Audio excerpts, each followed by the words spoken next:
Hello. Oh, hello. Oh, there you. There I are. Let me Oh, fix my lighting here. no, I was trying to figure out why you're not coming through my headset because I have it set up to come through my speaker. Okay.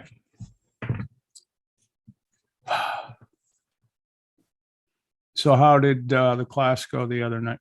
Oh, Um, I'm trying to think what we're, it was fine. It was fine. It was a little crowded. We only had the Bob and Tom, so we had 10 people in each breakout, but okay. The stream is live right now. okay.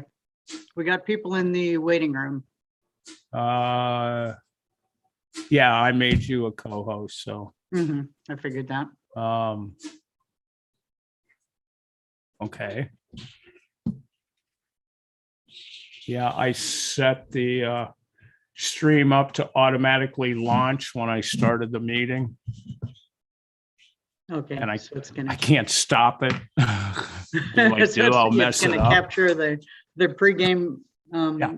talking. Yeah. So, So, okay, I'll be good. actually, for those that we let in, I'll be back in a bit. Text me All if right. you need me. all right.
Yeah, I haven't opened up the room yet.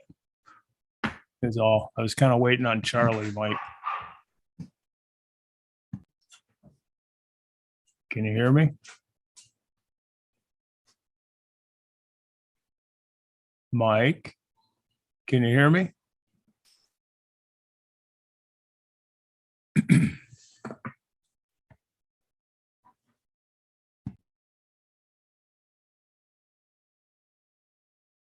You're muted.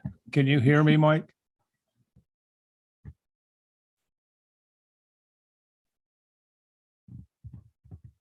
Say something.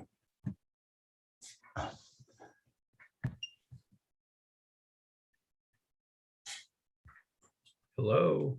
Hello, there you are. Yeah, I haven't opened up the meeting yet. I was waiting on Charlie to show up.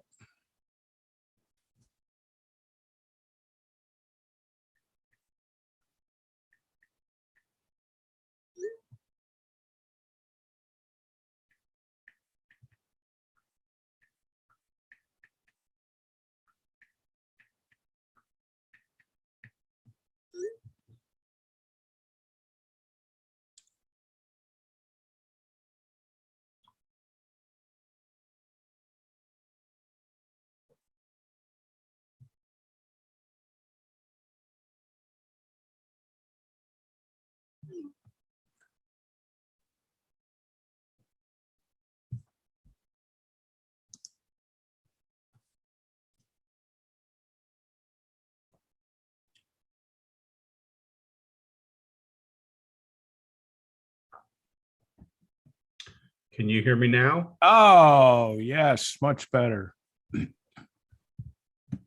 Yeah, I haven't opened the meeting up yet. No problem. Just to let you know, the link is live right now. In case I couldn't make it, I set it that way. So if Leslie started the meeting, she wouldn't have to mess with it. It would automatically start up. But of Perfect. course, once I start it, I can't stop it because then that interrupts it. So I'm like, okay. So, well,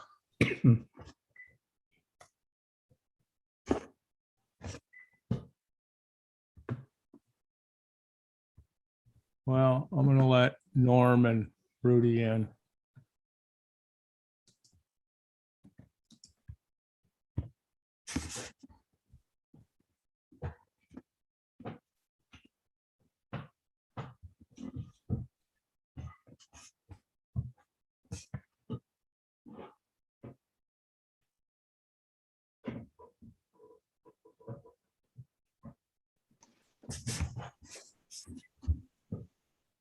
Hello, everybody. Hello, how are Good you? afternoon.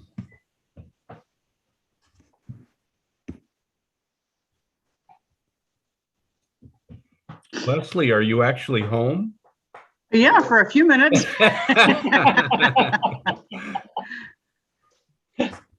Yeah. Hey, Rudy. Good afternoon, everybody. Hey, Rudy. Hey, Rudy, Hi. how you doing?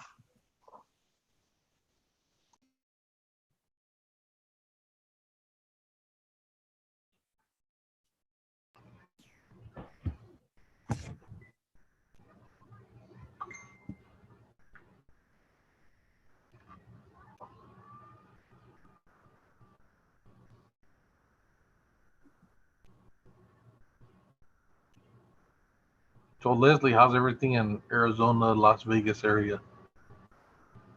Nevada. It's going very well. I like the weather right now. It's like highs of 80, getting down into the 40s at night, but I'm not outside during that. So yeah, it's Well, we're getting the nice. same desert weather here because the Santa Ana since yesterday, 92 degrees, hot, Our high dry. here was like 80 yesterday. So Wow. That's why I live in Arizona for this time of year through Memorial Day. Then after that, I go away, or at least yeah, I go hope find to somewhere go else to away. be. We'll let Rick in. Norm, are you doing any presenting? I'm just going to give a little quick update Okay, on the but Memorial Market. no PowerPoint or No anything like PowerPoints. that. No. Okay, so Mike, Rudy, no, Rick. Mr. Ebel, Hello there. how are you? Are you doing any PowerPoint or anything where you need to share the screen? Nope. Okay, And neither am I. okay. Just to let you know, the stream is live right now. So the world is watching. Oh, I gotta turn my Wow. camera off. Actually, I'm the only one that's watching right now. But let's see. Yeah. Come on. So the meeting starts at 1300, but 12:30 was logging in social up time. Yes. And the meeting lasts from 1300 to When it gets 1700. over. When it's over. Oh, Leslie, did Ken Clements send you a response from the OTO regarding navigation system checking pitons? I don't know if he did or not, but yeah, we can discuss that offline. Okay, I know what the answer is, but he didn't. yeah. Yeah, never mind. Rudy, to answer your question, 2 to 3 hours. We don't know exactly. Let's see, Lieutenant J.G. Cunningham. Who else I got up there? Should I let him in, Leslie? Sure. Leslie, have you taken the PWCs up to the lakes or anything so far? As soon as we're allowed to get under orders again, Oh, okay. as soon Okay, as we I'll can let, move around again, I've already let OTO know that like day one, we're going to be out there. As soon okay, I as we just can let possibly get Boz orders. in.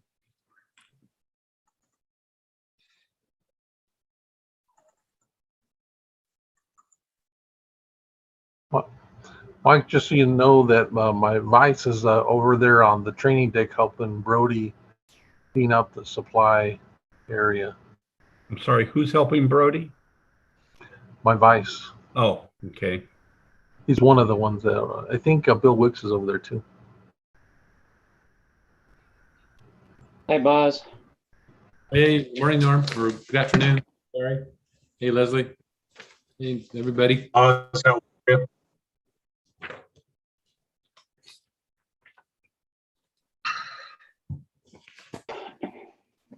So, Rick, what can you tell me about your totem you have on your background there? What's that? I noticed you have a totem on your background. You. I took a cruise to Alaska. Gosh, Okay. 20 years ago, maybe 15 years ago, and picked up actually two of them. And my ex-wife has one, and I have one. So Looks like a Yeah. horned owl on the top, huh? it is a horned owl on the top. It's pretty What, cool. what other animals are below it? I can't see. There it is.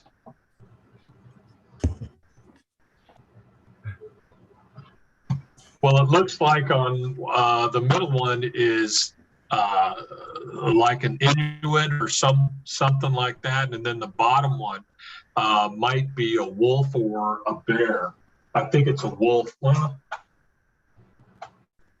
yeah, I'm not sure. So, yeah, it was pretty cool. Eskimos, that's pretty cool. Yeah. I think we got that in Ketchikan. So, Was it cold when you were there? You know, being in Alaska, I know different environments, different temperatures depending on the season. we were there in late July, early August, and when we went ashore, the weather was nice. Sun stayed up for a long time, but the further south we went, the longer the nights were. And once we got to Vancouver, I mean, it was almost like a regular day. But when we flew up there, we flew into Fairbanks. or Anchor, I don't know which one. Yeah, it didn't get dark until after midnight. Oh. Yeah, it was crazy. And the sun was up early in the morning. So Hey, I remember Charlie. my- yeah, it was a fun. Commodore, do you want me to open up the waiting room or? Sure, let's open it up. All right, here we go. Just to let everybody know, the link is live on YouTube. Good. So the world is watching.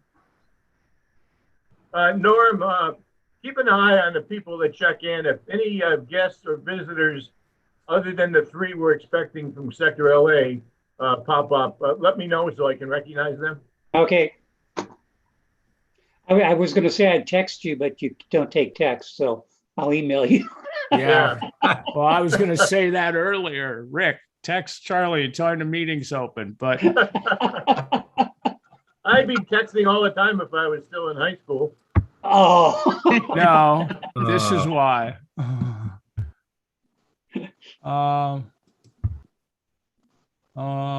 Let me go in and No, just you say- could text on stone tablet.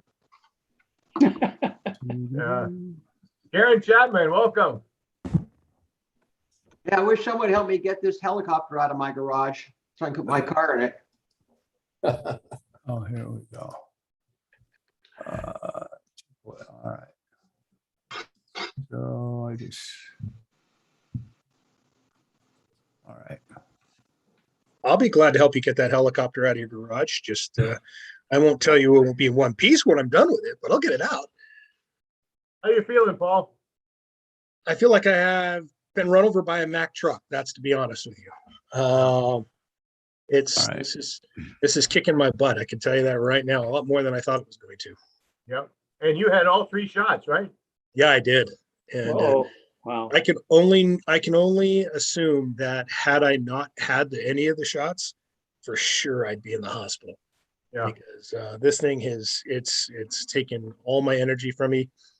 I feel like I just got kicked in the nether regions, and I don't want to get out of bed. It's taken all the effort just to sit here, but you know what? I'm glad to be here, And we're happy you are. and I promise not to give any of your computers a virus. Hi, Ann. Hi, you're muted, Ann. Paul, this is. Hello, good to be Oh, here. there you are. All right. Cat Moore. Saw someone call my name. What was that? This was Don Roof. What shots did you have, Paul? Oh, all 3 of them were the Pfizer. Really? All 3 were the Pfizer. So It is what it is. Moderna. Everybody at the station that got sick, all of us, with the exception of the original guy, all of us had our shots. And it was a mixture of Moderna and Pfizer, and all of us got sick. Wow. So Wayne Sailing, when did you have your third vaccine? I had my 3rd vaccine in the middle of September, so a month and a half ago. So I'm at peak strength. on it, Right. so. Yeah, Wow. absolutely. But obviously that, and they did confirm that it was the Delta variant that you've contracted. They don't know which one. They're calling it, but so they did this swab. It came back. It wasn't the Delta. They want to call it the Delta Plus. They're not sure exactly what they're going to call it right now, but it's a new version of it that they're finding out to be very, very effective at breaking through. Yeah, actually, there was a thing came out. I did it as a peer review article to read. MU variant, but that was still kind of floating around in the UK and in Germany at that time, and but it kind of didn't hear any more of it, and it kind of fizzled out. Seeing that the Delta seemed to be the heaviest, but obviously now it might be over here now starting to come through. I fully expect from that concert where the 8+ or 9 people now that have died because of everybody crushing into each other. I wonder what the massive outbreak is going to happen there because of the age group of many people probably were not vaccinated, and see what's going to happen on that.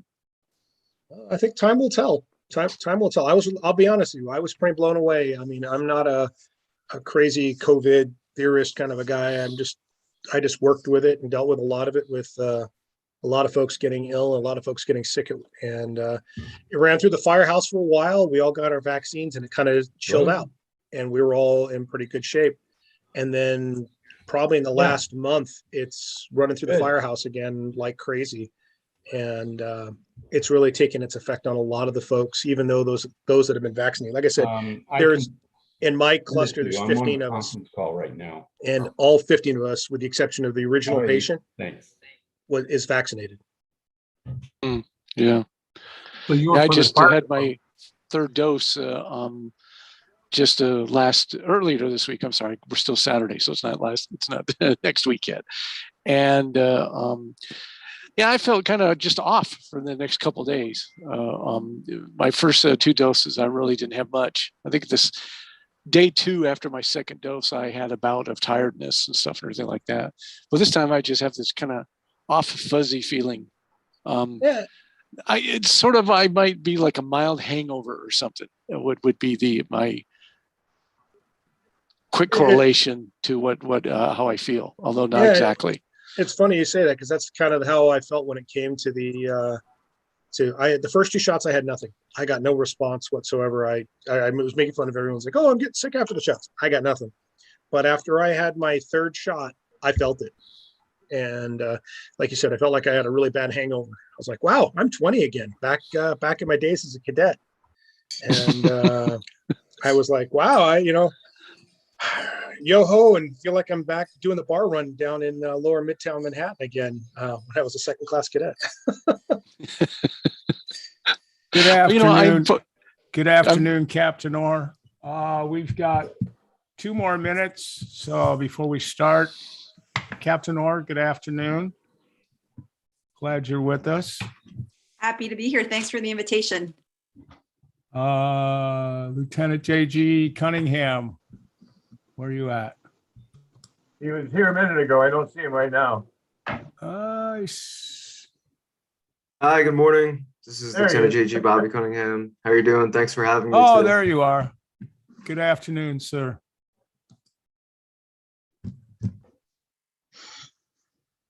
Just to let everybody know, the stream is live right now. So the world is watching. Afternoon, Commodore. Good afternoon. Good afternoon, Jack. How are you? Well, sir. How are you? Great. So we pretty much have most of the bridge here. We're still waiting for Commander. I don't see Boz. Is Boz on here yet? Yeah, Boz is here. Here, okay. So, where is Commander? There's OTO just signed in. Good afternoon, OTO. I know you're out there somewhere. Good afternoon. Commander will be on. We were just chatting and yeah, should be on in a minute. Oh, you both looked at your watch and go, we got to stop because we're going to be late. Pretty much. All right. Commodore Geiger, we're straight up. So when she logs in, take it away. You got it.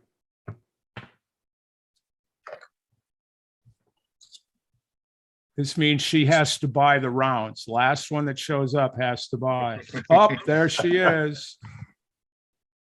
Hopefully she didn't hear that. Kevin Costner won't be here. I watched The Guardian last night and he died again at the end of the movie. He just can't make it through.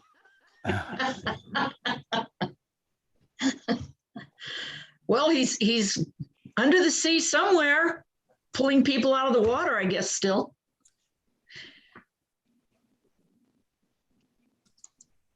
There's Commander. Where is she? Oh, there you are. All right, so I've got 101, so let's move on. Welcome, everyone. To get started, Rick, will you call the meeting to order, please? I will. I'll go ahead and call our November board staff meeting to order at this time at 13:01. Is Patrick Porter here? If he is, I am, sir. Patrick, if you would do the roll call, please. Sure will. District Commodore Geiger, present. District Chief of Staff Ebel, Present. District Captain LA North Fiamingo, Present. District Captain LA South Bozarth, Present. District Captain San Diego and Inland Donahue, Present. Immediate Past Commodore Harshfield, Present. Director of Auxiliary Commander Keenan, Present. OTO Mr. Esselman, Present. Division Commander 1 Peterson, Present. Division Commander 4 Pearson, Present. Division Commander 5 Brown, Present. Division Commander 6 Palmer, Present. Division Commander 7 Cortez, Present. Division Commander 9 Walker, Vice Commander 9 Lupati, Division Commander 10 Smith, Vice Commander 10 Switek.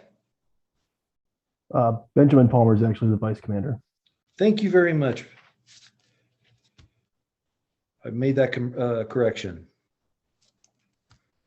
Division Commander 11 Ziegler. Present. By the way, sorry, Matt Smith is here. I just didn't hear my name called. I'm sorry, who was that? Mr. Smith? Matt Smith. I am here. I just couldn't hear my name called because there's other noise going on. Gotcha. Thank you very much, sir. Division Commander 11 Ziegler. Present. Division Commander 12 Scott. He is not present today. We have the Division Commander-elect, Alec Milstein. Thank you. Welcome, Mr. Milstein. That concludes the roll. Thank you, Commodore, Bill. we have a quorum. Thank you, Bill. Okay, for the Pledge of Allegiance, first of all, if everybody would go ahead and mute their mics, I will do the Pledge of Allegiance. Commodore Harshfield, do you have a flag you can put up for us? Not at this short notice. I don't know. Sorry. Okay. There you go. No, look at that. Wayne Gabriel has a one. flag. Put your hand over your heart.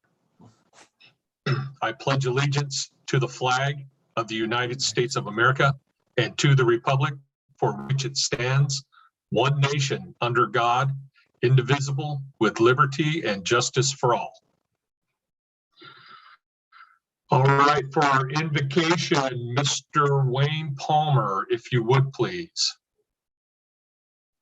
Let us pray. Father, again, we thank you for the opportunity to come together to align our service with the United States Coast Guard. We ask that you would keep a hedge of protection around us, give us the ability to make the proper decisions, and enable us to perform in an excellent way. Let us serve with integrity and pride. Let us accomplish that which you would have us to accomplish. And it's in your name we pray. Amen. Thank you, Mr. Palmer. Okay, just for today, folks, the ground rules are, please keep your cameras on if you can, and mute your mics. If you get called upon, by all means, unmute yourself and present what you need to present. Exits are over there. Restrooms are back there. No, I'm sorry. So anyway, Commodore Geiger, back to you. You're muted, sir. Thank you, Rick. I'd like to start off by introducing our guest. Is Deputy here, Captain Orr? No, Commodore, she's not gonna be able to join us this afternoon. Okay. So our guest from Sector LA is Captain Orr, and also our Oxlow Mr. Cunningham is with us as well. I do have some special news to share about Captain Orr.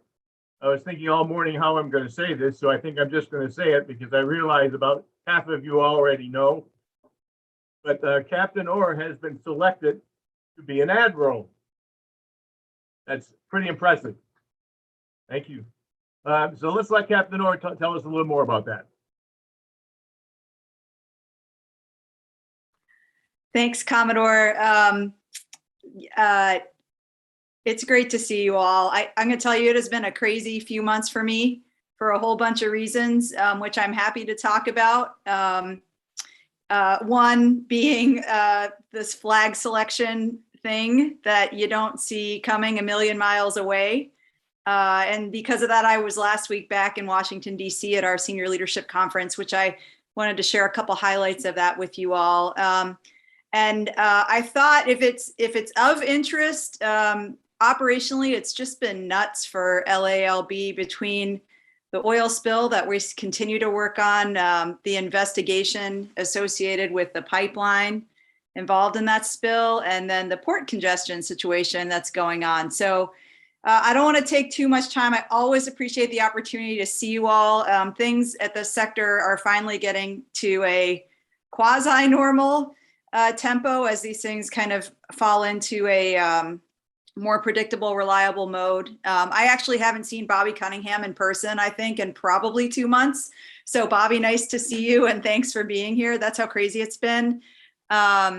So that's what I'd propose is just take a couple minutes. I want to share a couple highlights from the Senior Leadership Conference that I thought were interesting and you might be interested in. Maybe talk a little bit about the world events that are going on right now, and always welcome your questions and feedback. It has been great to see more of you around the sector. That's just a wonderful thing. I know things aren't exactly where we want them to be, but I feel like always getting better here in the COVID world, and appreciate hearing a little bit of the conversation just before we formally started about the impacts of the booster shot, kind of the same feedback from the active duty team.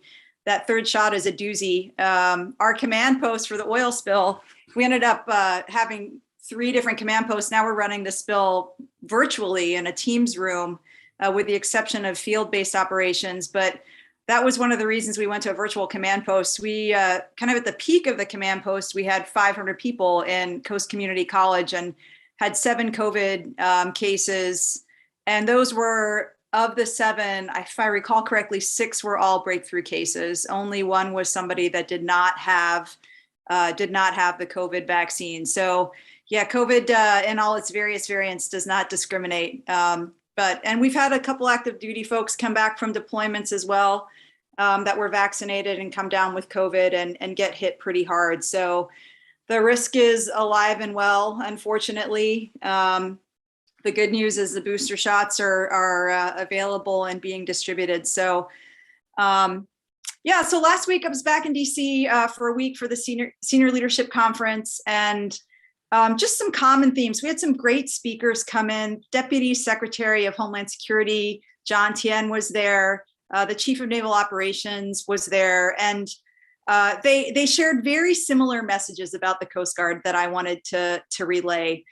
So Tien described us, well, what he said is he aspires for the department to have the same sort of always ready culture that the Coast Guard has, and the operational excellence and the operational planning. And just talked about growing that culture in DHS and leaning very heavily on the Coast Guard across the board to be able to provide capacity as contingencies and demands show up for the department because of that culture we have, that operational excellence and that operational planning. So that means there's a really huge demand signal for Coast Guard forces. And that means that we continue also to be pulled in different directions as we do things like Operation Allied Welcome and things like vaccine deployments and the whole host of activities that have happened in the past year. And a similar message from the Chief of Naval Operations. He talked about the Coast Guard's culture and really having a strong culture of lessons learned he talked about lessons learned that the Navy's looked at over the past few years with some of the major casualties that the Navy has experienced, and was really looking to the U.S. Coast Guard as an example of how we do a really nice job of incorporating lessons learned. So we don't just identify lessons learned, we actually follow through on those lessons learned and make some systemic changes. And obviously, I always call it problem identification. If you're just identifying problems, you're probably not succeeding, right? So very, very complimentary. It was amazing to have both of those gentlemen in the room. And then the third person, and there were a whole host of awesome speakers, but the third and unexpected guest was a guy named Simon Sinek. If you haven't heard of, yeah, I see a lot of smiles. You know Simon Sinek, right? So I have not read his book, but he talked about the infinite mindset. And the infinite mindset is basically, who's read the book? Anybody? Or yeah, a couple of you read the book. So I haven't read the book, but he, what really stuck with me, and I think in particular applies to the Coast Guard and our auxiliary, is the infinite mindset is the ability to find opportunity and ambiguity. And I have listened and joined these calls since, shortly after COVID began in probably April of 2020, when maybe it was a little bit later that I was able to start joining these calls. And I have just been continuously amazed at the opportunity that you all find in this ambiguous environment that we've operated in. And it was really interesting to listen to Simon Sinek talk about it. And I thought, gosh, that's one of the Coast Guard superpowers, is our ability to find opportunity and ambiguity. We just do that, I think, really well. So that we were there for 4 days. There's a whole bunch more I could talk about, and I'm happy to answer any questions just about the conference. But I will say the theme that I came away with was that it's not just lip service. The demand for Coast Guard services globally continues to increase at, I would say, an exponential rate. Worldwide, it is really amazing, and all aspects of the Coast Guard. And obviously, we're not growing exponentially, so that continues to be the challenge that the service faces. And there's real retention challenges, both on all sides, on the aux side, on the reserve side, on the active duty side, and the civilian side. So I did walk away from that week just really assured that the Coast Guard is working really hard on these things back at headquarters, and I thought that was pretty awesome. The Commandant did pass that last week. They started interviews for the candidates for the next Commandant, and hopefully, everybody's hoping that we can have some time for a time to allow for a leadership transition as opposed to a very rushed transition. So more to follow on that. It'll happen when it happens, but I have no idea where I'm going. I suspect that it's going to be at headquarters in Washington, D.C. There's a really good chance of that, but I'm just excited to be able to spend some time, my remaining time here in Southern California until next summer. Hopefully I don't get pulled out of here early because I love it here. And I love our team. So before I kind of jump into current ops stuff, any questions about anything that came out of the Senior Leadership Conference? I realize I just hit a couple wave tops there.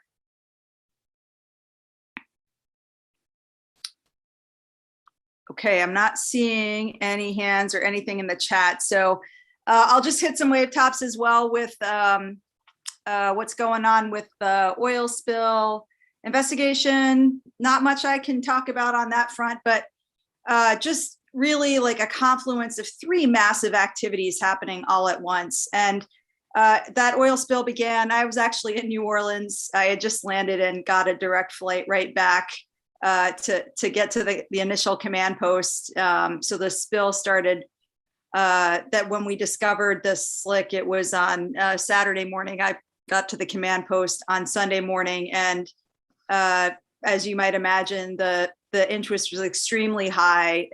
In about 4 days, we built an 1,800 person organization that covered from basically Golden West Street in Huntington all the way down to the Mexico border. And so the first month was a pretty intense survey, assessment, and cleanup operation. And now we have kind of all phases of an oil spill going on, where we still have active cleanup. We still have some tar balls showing up. We have segments of the beach that we're able to, we have a survey protocol in place, and we are able to assess and determine that no further treatment is required, and then put those phases into a longer term monitoring posture. So our footprint now is down to about 230 people, give or take, between our oversight and our folks in the field and our environmental folks, and generally good news. So that will continue, and I suspect it will continue for some time in various forms of tarball monitoring. But this really is a tarball locating and removing operation at this point. So that continues. The investigation continues. I do not have. We've tried to kind of keep a line between the response and the investigation. And as you might imagine, there's many federal, state, and local entities interested in their own investigations and outcomes. So, and then the other big thing going on is port congestion. We just keep breaking records. Well, we're not breaking records in the Coast Guard, but industry is just racing to this finish line called the Los Angeles Long Beach Port Complex. And I think yesterday we were at something like 158 ships, that between the number of ships that are anchored and the number of ships that are, what the term we use is loitering. So they're basically hanging out within 40 miles of the port complex. And by hanging out, I mean literally hanging out. We have recommended best practices. You know, we basically are saying follow the nav rules, safe navigation, stay 3 miles from shore. And it all works when the weather, it's a beautiful Southern California day. The Marine Exchange and the Vessel Traffic Service do a brilliant job of managing this, but you get something like a high wind event and things get a little bit hairy. So industry just this week, yesterday actually, well, I think yesterday was a press release, maybe the day before, has come up with a plan to distribute these vessels along the supply chain. So what's going to happen, and it's probably going to take 4 to 6 weeks before we start to see the outcome of this, because there are these 150 plus ships sitting here and they have no incentive to leave. But what's going to start to happen is vessels are going to get their queuing assignment from the Marine Exchange of Alaska. And they're going to get that before they leave their last point of departure. So that's going to allow all these ships to basically slow down their transit speed and then time their arrival much more closer to when they are going to have a labor assignment. So the ocean carriers have agreed to this. There's some pretty strong language in the agreement. They did a press release. They've been very public about this commitment they're making. There appears to be a pretty significant environmental benefit because the ships are going slower, they're burning less fuel. Less fuel means less costs. And they're not sitting here off the coast of California, just emitting fumes. So anyways, we are super hopeful. It doesn't help sort of the movement of the cargo because it's just massive gridlock. There's so many aspects that make this a very complicated thing to unlock. And I think in time here, we'll start to see things even out. We're in a bubble, but my hope is that by the beginning of January, we're actually supposed to see pre-COVID levels out there, which means you may see no ships at anchor, which would be absolutely amazing. So that is those are kind of been my top 3 for the last, I would say 6 to 8 weeks. And any questions I can answer about that, anything at all, while I have a couple more minutes with you all.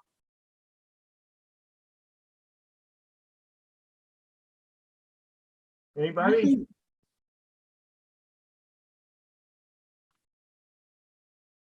All right. Well, thank you for the opportunity to spend a few moments with you. And John Ross, I know, is on the line, and John is awesome about letting me know what's on your minds and bringing any concerns to me. And if anything comes up in the course of the meeting, John, we can follow up afterwards. John's never shy. So I super appreciate a few minutes with you all. And thanks for what you do.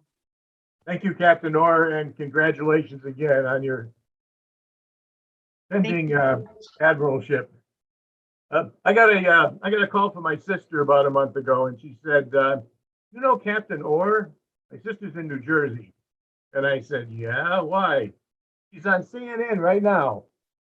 So, oil spill certainly got you a lot of press. Yeah, you know what? It was crazy. I was in New Orleans last weekend, I think, 2 weekends ago. And I have a friend there. I was there for a 90th birthday party. And I have a friend there, and he goes, "I saw you on CNN in Piraeus, Greece." And I was like, what? Like, who in Greece cares about an oil spill off the coast of Los Angeles? But apparently it went pretty far and wide. Yeah, that's great. That's funny. Thank you all. Thank you. Moving on, Chief of Staff Nebel and I occasionally attend the monthly sector all hands meetings. And I just want to comment on that. As you would expect, the leaders and the department heads are all very knowledgeable, and they absolutely enjoy their jobs. But more importantly, they enjoy each other. That was very obvious, and you can't fake that. When we attend these meetings, there's always some laughs and smiles. And I want to expand on that a little bit and address our 2022 division commanders. Let's talk a little bit about fun. As division commanders, you're going to be expected to attend flotilla meetings. And for some of you, this may be the first time you've attended a flotilla meeting other than your own. You're going to find that every flotilla is very different. You'll be observing the members and seeing what they do and hearing what they say. Then as you're driving home from the meeting, consider how you feel. Did you enjoy the meeting? Did you have fun? Did you learn something? Maybe you made a new friend. Consider that a prospective member attending one of those meetings will likely feel much the same as you do. Would they be inclined to come back? What would they say when they arrived home and their spouse says, "Well, what did you think of the Coast Guard Auxiliary?" I've attended many meetings over the years where time seemed to fly by just because it was fun and the members all got along and seemed to enjoy each other. I've also attended meetings that got out of control, were unorganized, and I've learned absolutely nothing, and they were not fun. And I've attended meetings that fell somewhere in between. Remember that our members do what they do without pay, and while some are satisfied just knowing that they're making a contribution and are part of the Coast Guard, many others need to have fun. You need to do what you can to see that all flotilla meetings are fun. Make that a top priority. Lean on your captains and your mentors to help you learn how to do that. I'd like to move on now to staff presentations. Rick? Okay, thank you, Commodore. I don't believe I see all of the DDCs here today. Let's see who is here. Norm Bundick, do you want to go ahead and give us a report on prevention? Yes, thank you, Rick. Things are going well. We've got all of our new lineup of people for this coming year. We have a new DSO PA, Scott Edbloom. Debbie Johnson at DSO MS is back again. We have an open position, which you might, DCAPs and division commanders. We're looking for DSO navigation systems. So if you have anybody in mind, anybody that could talk to Rick and the Commodore or myself about it, and also Wayne Palmer. Wayne Palmer will be taking my place this coming year under prevention. PE, Chris Milano is new in that position this year. DSO PV, Aaron Todd is new. VE is Martin Buncher. Very good job. Again, thank you, Martin, for what you do. Dale Zimmerman as Ox Scout, DSO, and Randy Wesson as the Oxlow. It's been a tough year, but given the fact that we've got some dedicated folks, they got their paperwork in. They've, particularly under the PE, we've had a lot of classes under that, as well as getting VEs, even with the limitation of having only 3 VEs per day. We do have, I believe, I don't know what the final count. I know for Division 7, it was something like 280 VEs. I don't know what the number is for the district. But given all of our restrictions, people have really come up, decided to really get out there and do things. And I really appreciate all their help. That's it, Rick. Thank you, Norm. Randy Wesson, I don't believe you're here. No, I'll give I'm sorry, Commodore? he's not. Okay. Randy is the DDC of logistics. I'll briefly go over who our DSOs will be for next year. DSO MT, replacing Paul Saba, who was elected division commander for Division 11, will be Chris Rosario. Felix Lopez for DSO DV, who is always in there working hard for diversity. Thank you, Felix. Will remain the DSO for diversity. Commodore Harshfield is our DSO CS, will continue. Marlon Williams, who is currently our DSO CA, which used to be FS, Food Services, it's now Culinary Assistant, will be the ASC for San Diego, Sector San Diego and Inland. And currently, or for next year, she'll start out as the DSO CA until we can find a replacement for her. Leslie Pelosi will continue being our DSO HR. And Leslie has done a great job at HR. Thank you, Leslie. Chris Mather, who was our DSO IS, unfortunately had to take a leave, and Steve Sherman stepped up, filling in for Chris, will be our DSO IS for 2022. And then for DSO materials, Desiree, there you are, Desiree, will continue on as our DSO materials for next year. Thank you, Desiree. And Sydney Hay, who is our DSO PB, will be leaving us at the end of the year, and we currently have an opening in publications.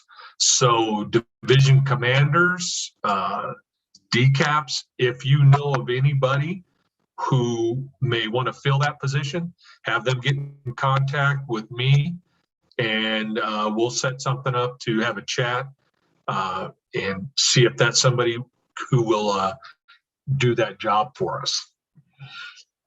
Moving on to response, I don't believe Mr. Milano, Chris Milano, is here. Chris has been our DDC response for this year, overseeing aviation, communications, and operations. Chris, as was mentioned earlier, will be our DSO PE for next year. For response, we will not have a DDC, but I will be performing those duties as including my chief of staff job. So for aviation, David Powell, who's been working really hard this year under some really tough conditions with COVID, and his team. And we actually do have some folks who are now qualified in aviation, but we'll get more. He'll be our DSO aviation for next year. I've been the DSO comms this year. We've made some nice strides in comms, and for next year, Emil Schultz will take over the DSO comms position. And then the DSO operations, Tom Pelosi. Again, it's been a struggle in operations trying to get through COVID, the bubbles. And as many of you are aware, assignments to duty have been a little bit more cumbersome than in the past. Tom will not be our DSO operations next year, but Bob McCoy will be. So that's it for response. And that's all I have on staff presentations for now. All the DSOs, you should be current DSOs. There is a staff meeting next Saturday, the 20th at 9 a.m. And I'll expect to see all of you there and look forward to seeing all of you there. Thank you, Commodore. Thank you, Rick. So this is our last board meeting of the year. And for some of us, our last board meeting, period. This year was not the year we signed up for when we decided to run for district elected office, as many of us have still not even met in person. Virtual meetings have been a blessing and one of the few good things that have come out of this pandemic. For one, it has allowed Bridge members to attend division meetings and elections. I hope that divisions and flotillas will continue to use what we now call the Zoom room, at least some of the time, even after COVID restrictions are lifted. It will help members that have to travel long distances to attend meetings, as well as allow senior leaders to attend unit meetings. While all three of our DCAPs are returning for a second year, only one of our 9 division commanders is returning. That makes Rudy Cortez our elder statesman, as Rudy and his vice, Robert Hamming, are returning. 2 of our commanders, Wayne Palmer and Matt Smith, are terming out, and the remaining 6 decided not to run for a second year for a variety of personal and work-related reasons. All of our 2021 elected leaders will be recognized at D-Train in Ventura next March. With 8 new division commanders, it will fall on our captains and you as outgoing division commanders to help facilitate the transition and assure that everyone understands their duties and responsibilities and are aware of the resources and assets that are available to them. Training for our incoming elected officers begin tomorrow evening at our first DELA for 2022. DELA means District Elected Leadership Academy. Last year, we tried to have one of those every month, and a lot of good information was passed down. The focus on the first DELA is going to be on selecting the right staff officers. 7007 forms for district staff will be accepted as early as Monday.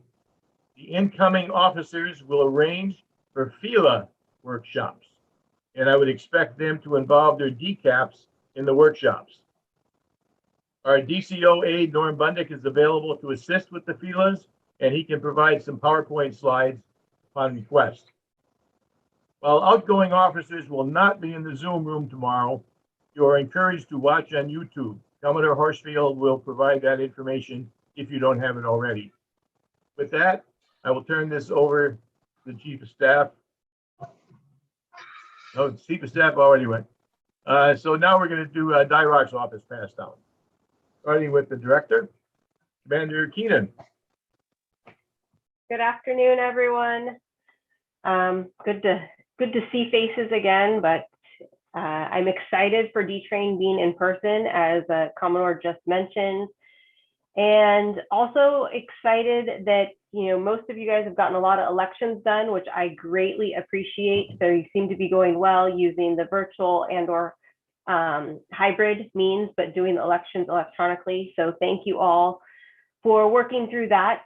As Commodore said, we definitely did not get the year that you signed up for, or even anyone signed up for, no matter what aspect you are looking at your life at, whether personal or work or auxiliary.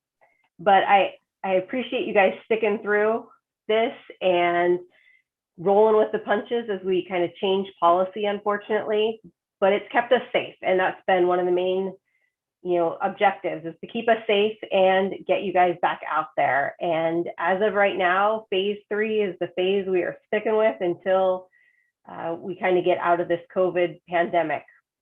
I do not foresee us stepping backwards at all. I've talked to our command about that, but with that being said, phase 3 is not going anywhere.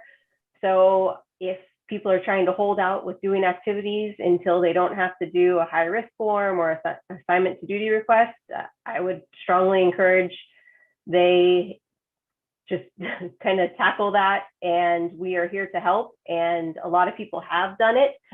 We're able to give blankets for your activity. So if you do an assignment to duty request for just a PV, then you will be good to continue doing PVs without having to submit an assignment to duty request every time. So I know we've been hearing that folks still don't understand the phase process, and I would just encourage all of our leadership to talk to members as we're having our meetings and getting back in person for our small meetings, and encourage them to, like I said, get familiar with it, ask questions if they have any, and get back out there as long as they feel safe, health-wise for them. With elections being done, we will, I hope, start seeing some change of watches being done in person. District 11 North has already started that, and we can authorize those as long as they are under 50 people. However, per DHS requirements, that's not Coast Guard, it's not District 11, it's DHS, we cannot approve any in-person meetings that are not kind of a reoccurring thing for over 50 members without going to DHS secretary and getting approval. And the command has said we are not going to be requesting approval for changes of watch. So I encourage you to safely try to have them in person, but the key thing is keep them under 50 people. And I know OTO and I will be doing our best to get out there and actually attend some. And again, it's been great to see some folks in person again in smaller settings. We still cannot have big settings said, and I'm saying big is 51 and higher. For D trains, BSX has been working on that, as they were going to have NACON in person until the COVID spikes, and that is seen as a training event, and I don't foresee any issues with that being over 50, but they are working on those for all the regions. So locally, let's just concentrate on getting some of our meetings, which folks have been doing in person, and the cows, so that we can just recognize our leadership that's outgoing for having a unprecedented year, and then to welcome our new leadership. And I really thank everyone that stepped up for continued leadership or the next higher level. Let's see. BSX is planning to attend our D train in person in March. They'll probably send at least one representative. And I know from the national side, Commodore, I believe they've been in contact with you to send some of our national auxiliary staff or leadership to attend also, which would be great. For financial stuff, we are still dealing with this financial system blackout and travel system blackout. And unfortunately, we did not get good news at the end of last week that it's looking like it's going to go longer.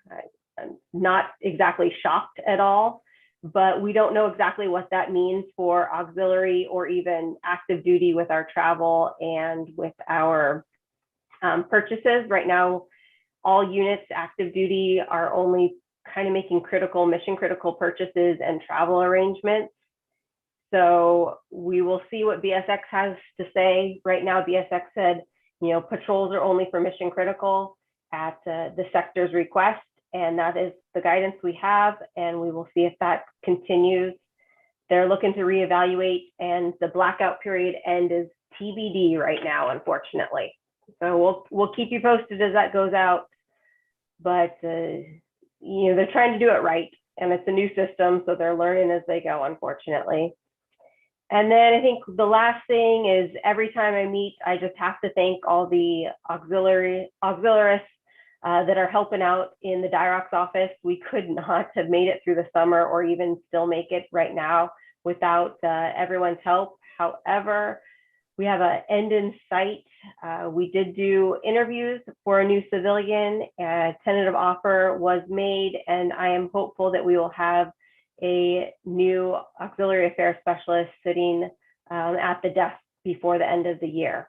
So that's great news. I will ask when that happens that you kind of give time for us at Dirox to teach the new member and get them going on a path before you kind of inundate them. So please continue to use the shared inbox and understand that the auxiliary DAAs will continue to assist as they train and bring up the new auxiliary affairs specialist. But it's good news. We finally made it to the process, hiring process, which can be very lengthy. And I think everyone will be happy with the candidate that we have selected, and I think they're going to fit in very well.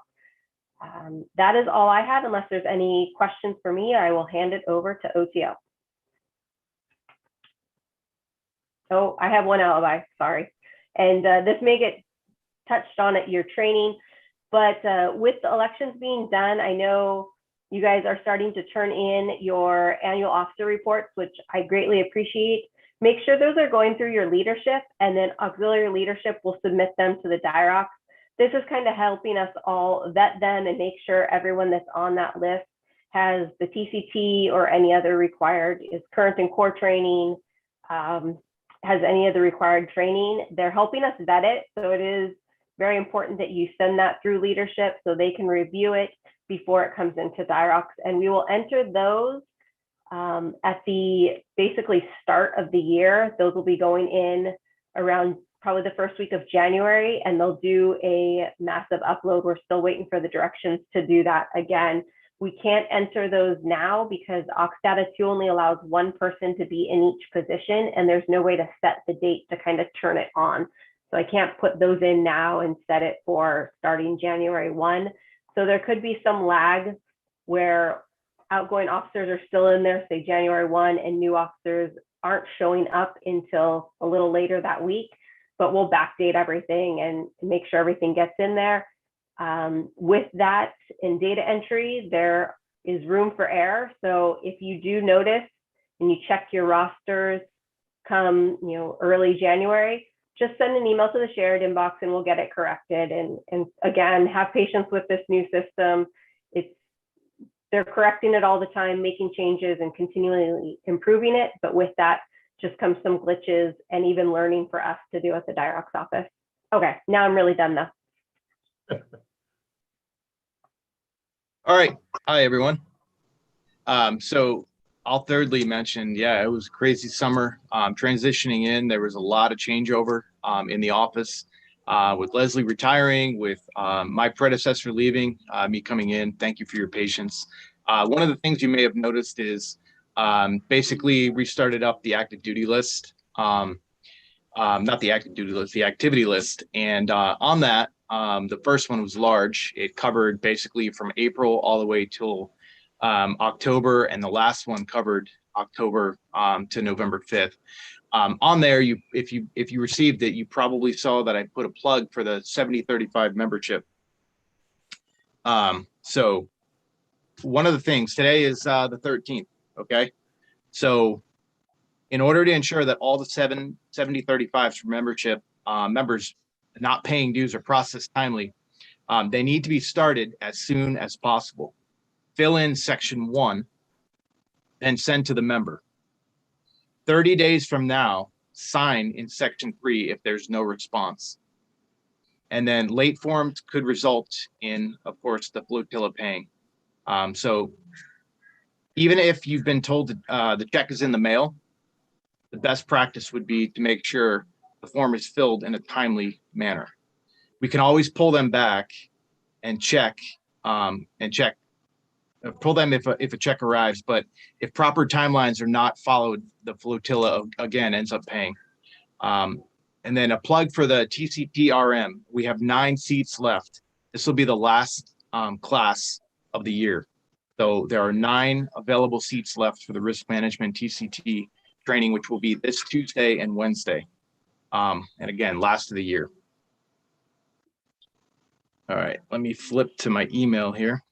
So I did get a question recently, actually a couple different people asked me this regarding performing aid verifications on a vessel that is not under orders, a facility that, is being used not under orders? And the answer to that is no, we can't do that. You can do ATON verification from shore, but absolutely cannot do that while you're not under orders. That is just a potential, bee's nest of issues waiting to happen. So please continue to ask those questions. Don't just do them or take it upon yourself to do that. But yeah, that cannot happen. I know it's a trying time with the blackout period. Please continue to be patient with that. Please start to clean 82 up. So have your members. There's probably 1,100 members now in 82 that have old, outdated, or lapsed competencies still assigned to them. We want to run accurate reports, so this is going to be an all hands on deck initiative. Now, please email us in the shared inbox, members, so we don't just go in there willy-nilly pulling calls that people intended to get, want them back or what have you, but just something to be cognizant of. We want to run accurate reports, and right now there's probably 1,100 members that have just competencies that are, like I said, old or outdated assigned to them. Emergency contact information, make sure that members are updating it. We realize going from 81 to 82, there was a lot of issues with carryover information, but please, it's so important that members, whether they put information in there and it just needs to be updated, or there was never any information in there to begin with, make sure that they're updating that. And then I'll be sending out a schedule next month on basically QXs for next year, kind of where we're at now. Still kind of uncertain where we're going to be by the end of the year with relation to what BSX decides with the blackout period and where folks are. But I've said this every time, I will help members. I understand it's been a trying time. We had the government shutdown, then we had COVID. There hasn't been a whole lot of opportunity to get out on the water. There are things that people can do now. People can break out the boat crew seamanship handbooks. As you may recall, a couple of years ago, that big, thick boat crew seamanship manual broke down into 5 chapters. You can thumb through that to get smart on towing again. You can get smart on man overboard procedures. How do you anchor? How do you do search patterns? Those are things that you can rehearse in your mind, go through steps. And then when you do get the opportunity for an oral exam and then eventually get out on the water for a check ride, you're not as rusty as you would be if you didn't open up the books. So again, I'll be sending something out. Looking to do an Optrex, much like we did prior to COVID. I think Desiree put that together. We're looking at doing a very large get together. We'll have radios, we'll have some DC training, damage control training plugged into that. We'll make it fun with, if any of you have ever heard of the 8 bells ceremony, it's for all the cutters in the fleet. Every October, we celebrate what it means to be a cutterman, and you get together, you do all kinds of fun activities, and it's a competition kind of with each other. And now you learn, you race with knot tying, heaving line competitions. So we'll make it kind of fun like that. And hopefully we'll have some fellowship out there on that beautiful grass there on the point. We are moving buildings. I did put a plug out in the last activity list, but we are looking for help this Monday through Friday, 08 to 1500. We've put a pretty big dent in things so far, and I appreciate everybody that's come into the office. There's been a few of you that came in to kind of put hands on old equipment, radios, monitors, things like that I didn't want to throw away if it was still needed, but there's still plenty more to do. Our new building is building 40. It's right on the water. If you haven't seen it, it's beautiful. Nice view. We're looking at moving in there probably by the middle of January. So there was an abatement that needed to be done with the windows. So they're finishing that up, and then we'll move over there. But really excited that we got somebody coming in to help out in the office. One more time, I'll say it, Desiree and Rick and all the other members that have come in there. I I appreciate it because this is, it's just completely different when you've been on the active duty side, cutters, stations, but then you really come into this job and there's acronyms and different policies and procedures that are really kind of foreign. But you guys have really helped me and I appreciate that. So that's all I got. If anyone has any questions for me. So, sir, are you happy that you're going to get a bigger office? I am. It's not that much bigger, but it is bigger. So yeah, I was, I stand a lot. I have that stand-up desk, but when I sit down, I've got literally that much room between the wall. and you know what I'm most excited about? Commander can attest to this, but it's a meat locker at about 1,300 in my office. I mean, you can hang meat. It is freezing cold. I don't know what it is, but you can't control that AC unit. It just in the morning it's fine, but you go in there. Rick and Desiree know it's just like freezing in the afternoon. So Commander's is worse. Hers is probably like 40 degrees by the late afternoon. It's crazy. All right. Thank you, Commander and OTO. Moving on to bridge reports. Chief of Staff already gave his report. Immediate past, Commodore Harshfield. I have nothing to report at this time. Thank you, Commodore. Next up is DCAP LA North, Mike Fiamengo. Thank you, Commodore. First of all, I'd like to introduce Division 4 staff that are here with us today. We've got our Division Commander, Jim Pearson, our Division Commander-elect, Wayne Salling, and our Vice Commander-elect, Don Roof. So thank you for being here. And Jim Pearson, if you could just say a few words about what's happening in Division 4.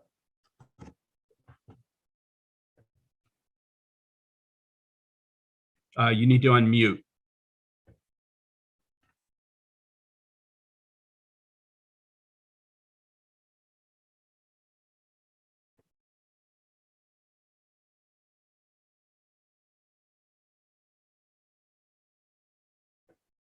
Hear me now?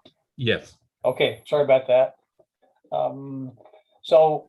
Division 4 has been kind of hanging on as best we can during the pandemic. During the last couple of months, then we now have Wayne Salang and Don Roof that are working with me and working with Quafo as well and trying to prepare for the new year. We're doing a nice transition period, getting together and trying to share as much information as possible. And even after they take office, we're there to help them as best possible.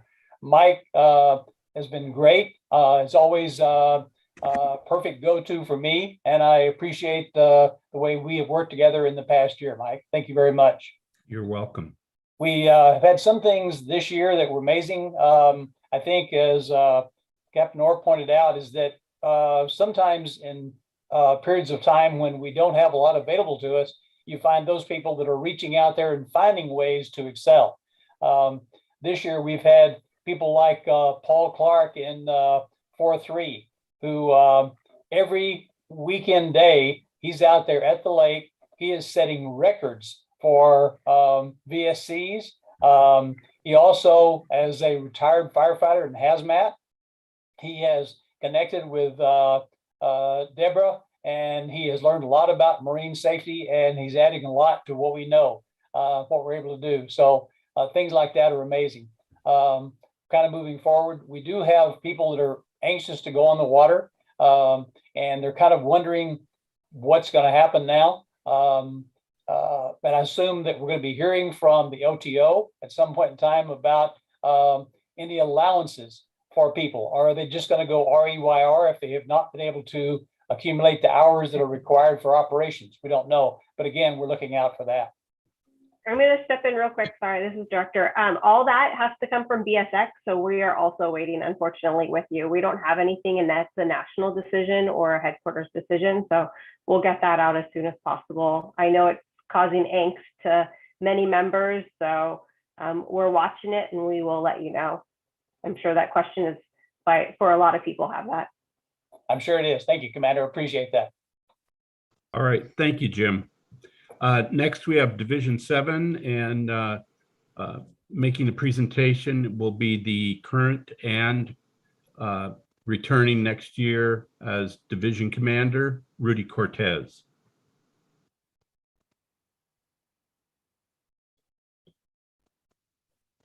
Thank you, Captain Fiamingo. In Division 7, I'm happy to report that, when as we've been going through this COVID, we've formed bubbles within the facilities, and they've been doing boat crew pretty actively in the beginning of the year. Toward the latter part of the year, of course, there were some issues mechanically that held that back, but they were very successful going out there and helping out with the forward operating base at the Point Mugu, Coast Guard forward operating base, providing boat training for them. Then in the water, we've also done a lot of two-boat training with Station Channel Islands. Morro Bay has been active. VEs, very active, over 200 plus VEs for the year. Within the COVID guidelines that we've been giving, assignment to duty 3 per day. We also had a successful a partnership that we keep with the National Park Service, assisting them in doing vessel exams for their kayaks that they have out in Santa Cruz Island. That's a request from the National Park Service. We keep good relation with them. Members have been completing their ECT training, getting all the required core training done. A lot of focus, and I'm glad the flexibility has been offered, that a lot of these trainings have been done online now, and people have been going from getting their BQ up and working on their unprecedented moves in different flotilities, getting people from BQ into OXOP. We're looking forward to another successful year, and hopefully by then, this stagnation in the funding availability will come out, and we'll start to do operations again. But I appreciate everybody's, all the flotilla commanders, making the push, helping their flotillas move forward. And that's all I have to report, Captain. All right, thank you, Mr. Cortez. Next, we have Division 12, and representing the division today on our district call is Division Commander-elect Alec Milstein, and also here is Vice Commander-elect Grant Graves. So Alec, if you could say a few words regarding what's happening in Division 12. Good afternoon, everyone. Honored to be here representing Division 12. Division 12 has been active as we can during this pandemic, and we have graduated several new VEs. We're doing a lot of work in the UPV area in Marina del Rey here and in the Redondo Beach area as well. There has been, we did hit a few speed bumps here with our division commander and vice division commander having to pull away a little early before their term. But I think with a lot of help from Captain Fiamingo and many others, we're able to pull it all together. A few of our flotillas are drifting a little bit because of COVID, members dropping out and what have you, but I'm looking at it as a way to trim the fat, so to speak, because we want people involved who want to be involved. And there are always ways to get involved, even during the pandemic, as we heard Commander Keenan talk about. And those are the people we want to involve. At the same time, I'm looking to inspire and qualify people to understand what they can be doing during this pandemic in the ongoing setup. We do have some virtual hybrid meetings, some hybrid meetings happening within the flotillas. That's coming along very well, probably 2 out of the 5 in Division 12. And apart from that, I just want to say on a personal note, a great thanks to Captain Fiamingo for helping me through this transitional process. And also want to say thank you personally to the OTO who reached out to me personally when we had a few issues, and that means a lot, means the world. So thank you all, and I'm looking forward to a great year. Thank you, Commander. That finishes LALB North. Thank you, Mike. Next up is LA South. Boz? Thank you, Commodore. I'd like to introduce some guests from our AOR that's on the call with us. Also, the incoming division and vice commanders. For 5, that's Sal Gonzalez, Dave Brown. Division 6, Mark Forster and Rudy Lopez are all on the call. And for Division 11, Paul Saba. And while Justin Peck couldn't make it today, I just wanted to reach out to all of you and thank you again for being here.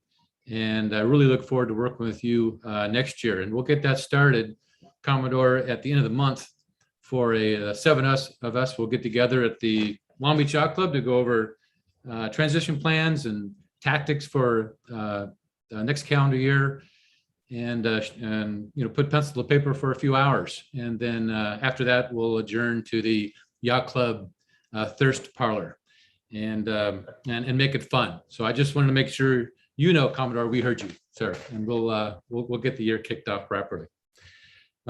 With that, let me start out with Division 5 and Division Commander David Brown. Would you provide us a short report?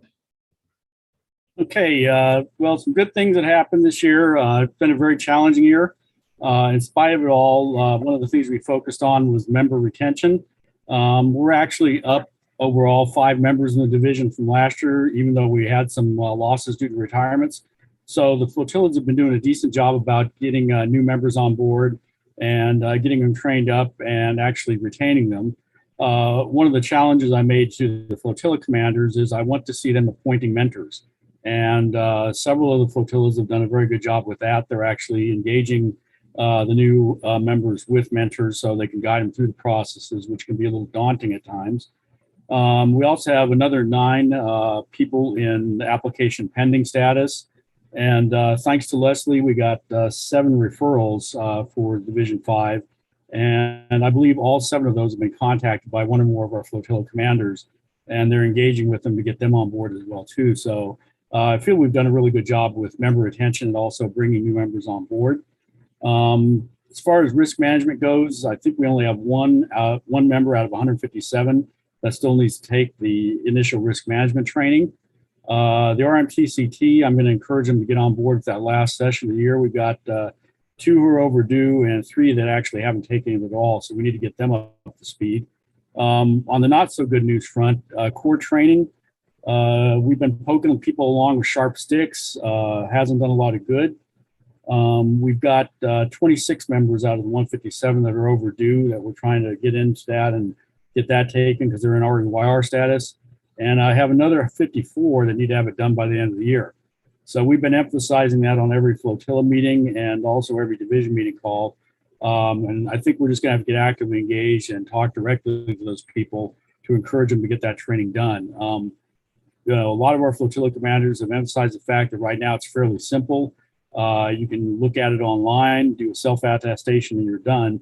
And it's a good opportunity to get that taken care of. So we're going to be really emphasizing that. One other area we're lacking a little bit is keeping long-term members engaged. There is a little frustration about endless training, online stuff, and not actually been able to get involved in ops. A lot of our flotillas are heavily involved in PA and also on water ops, and it's been a little challenging to keep them engaged without the opportunities to get out. I know our SOPA, Don Miller, has done a very good job getting prepped for several events. Unfortunately, we're canceled, and hopefully we'll have some coming up that he's gotten ready for that we can get engaged with again. But overall, I think we've done a decent job considering the challenge of the pandemic. The big challenge we have coming up, of course, is getting flotilla staff officers and staff officers in place. We're sorely lacking that at the division level. And we also have some challenges in some of our flotillas as far as staff officers and basically succession planning goes. So we're going to be focusing on that. I'm stepping back to vice commander this next year, and I'll be working with Salvador to get those folks in place and really get a big push in on that to do the succession planning and train up people to take over down the road for FSO and SO positions. That's the end of my report. Thank you, David. That brings us to Division 6. Mr. Palmer. Yes, good afternoon, everyone. Division 6 has been busy. We have been concentrating on what we can do and forgetting about what we can't.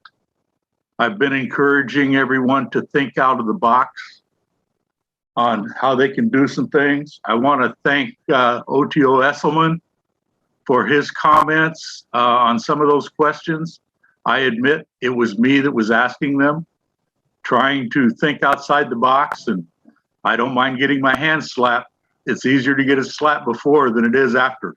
So I appreciate that quick response, sir.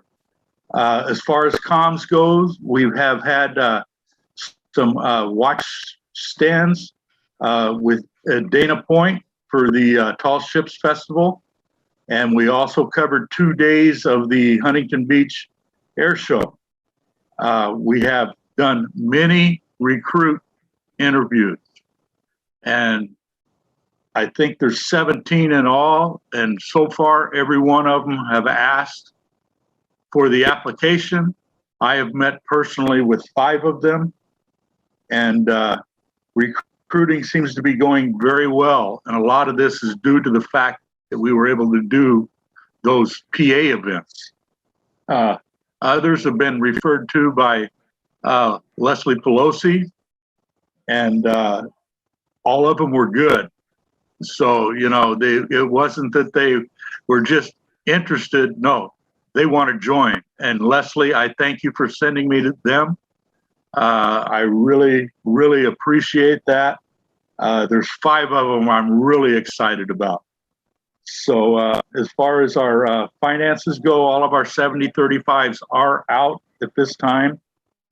We have 3 flotillas who are paid in full.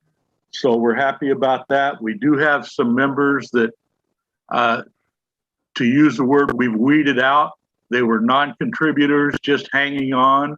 They were eligible to retire, and we kind of talked them into retirement rather than just staying on the rolls.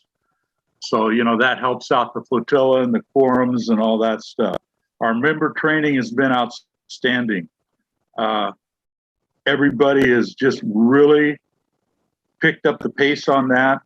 Our risk management and TCT looks very good. We're well over 90%. We have 2 members working on PWC training, and we're putting classes together for virtual VE and PV. I can honestly say that our member dealer visits were over 400 for the year. We've been really pushing that and going along and working with our dealers and getting a lot of leads from them. Mr. Sherman has been giving a lot of training courses on Oxdata 2 to many of our members, me included. I seem to be at war with that system, but we're coming to a peaceful agreement. I'm at least able to get onto it now and get a few things done. Our VEs are starting to slow down, yet we're still doing quite a bit. As normal at the end of the year, most people would rather just wait till the next year to do it. And I'm just thrilled to death to have had the opportunity to serve in Division 6 for 2 years. And I look forward to going up to being DDC of prevention. I look forward to working with the highly qualified individuals that have been assigned under me. And I'm looking for a great year in 2022. We have great people taking over in Division 6 with Mr. Forster and Mr. Lopez. And I will be right by their side for 2 more years. And that's all I got, sir. Thank you, Wayne. I appreciate the report, and rest assured you too will be missed. That takes us to our 3rd division, number 11. Mr. Ziegler, the floor is yours. We have been recently just doing some planning for next year. The new incoming commander and vice commander have already decided on most of their SO appointments, and they've also created some additional committees for next year. The biggest challenges we have this year, normally Division 11 was very heavily involved in operations, but as of right now, we have no active coxswains. The two that we have left are REYR, but they also have the only two facilities that we have as well. But we did, this year complete a boat crew academy. We still need to get those trainees on the water. And there's planning for an academy for next year as well. We did this year manage to get some new VEs and PVs qualified. And there have been a couple of VE and PE events that we've done, or not PE, PV events that we've done. Also, in one of those VE events, we ended up doing some marine safety pollution response when we were helping to clean up a small fuel spill that a boater had into Lake Paris. Other than that, so we've added quite a few new members this year, and our public affairs activity, especially through social media, has increased pretty significantly as well. And that's all I have to report. Okay. Thank you, Jim. Appreciate it. Commodore, that's it for LALB South. Thank you, Buzz. Next up is DCAP San Diego Inland. Rod.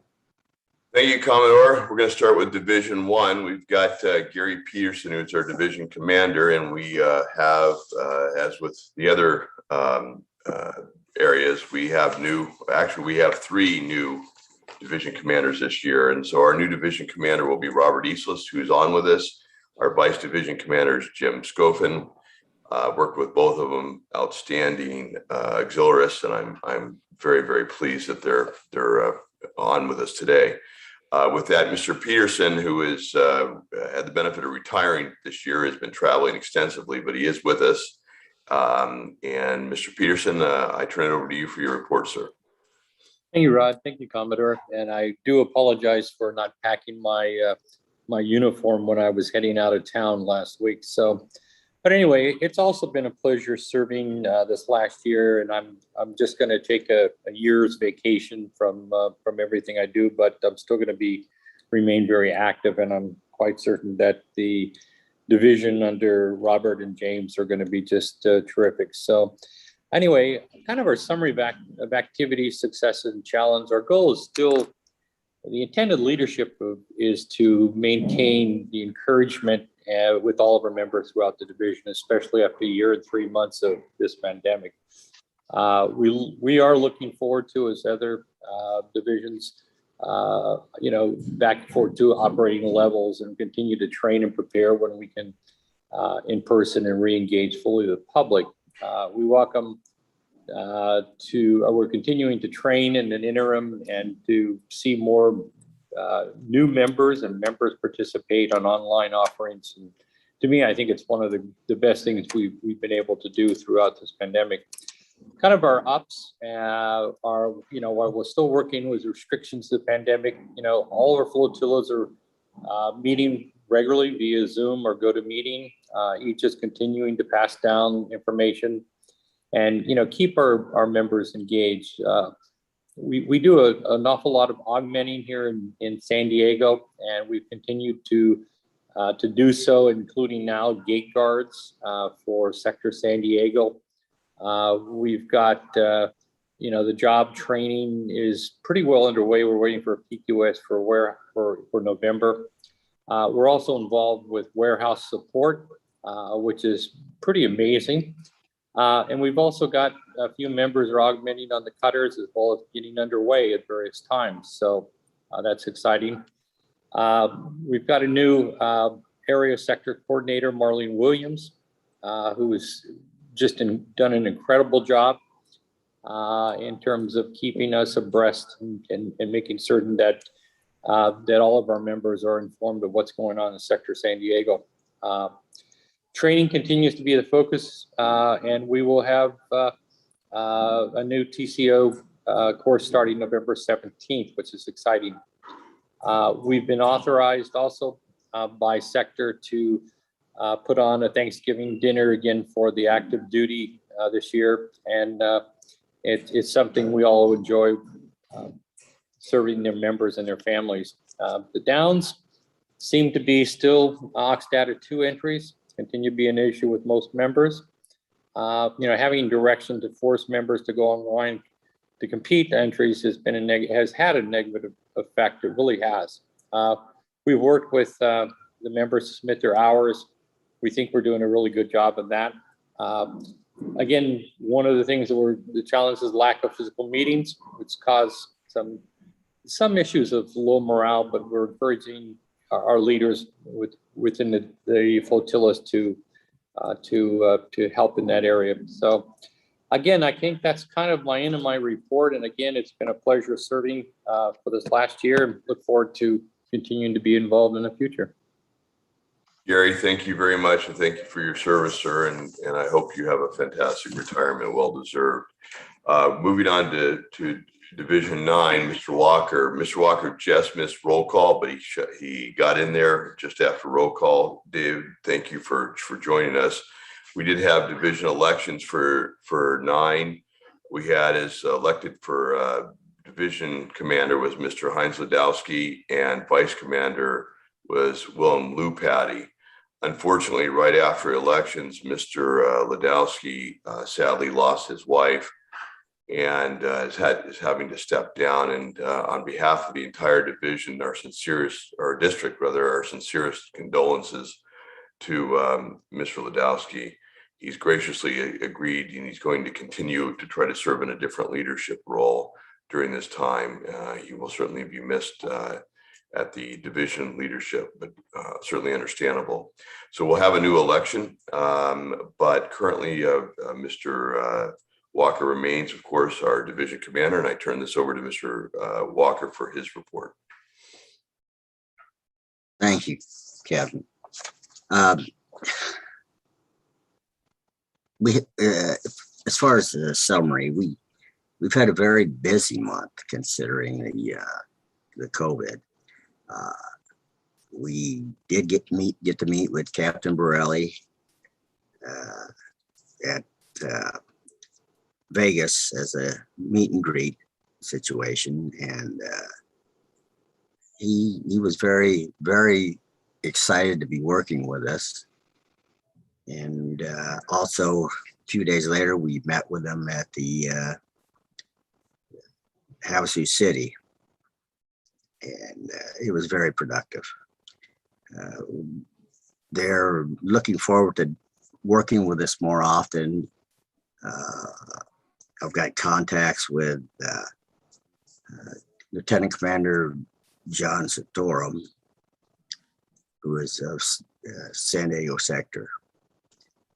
And he's requesting us to do missions, non-water mission, but shoreside and boat ramps and such, and doing comms messages out to the boaters at these events. So that's been very busy.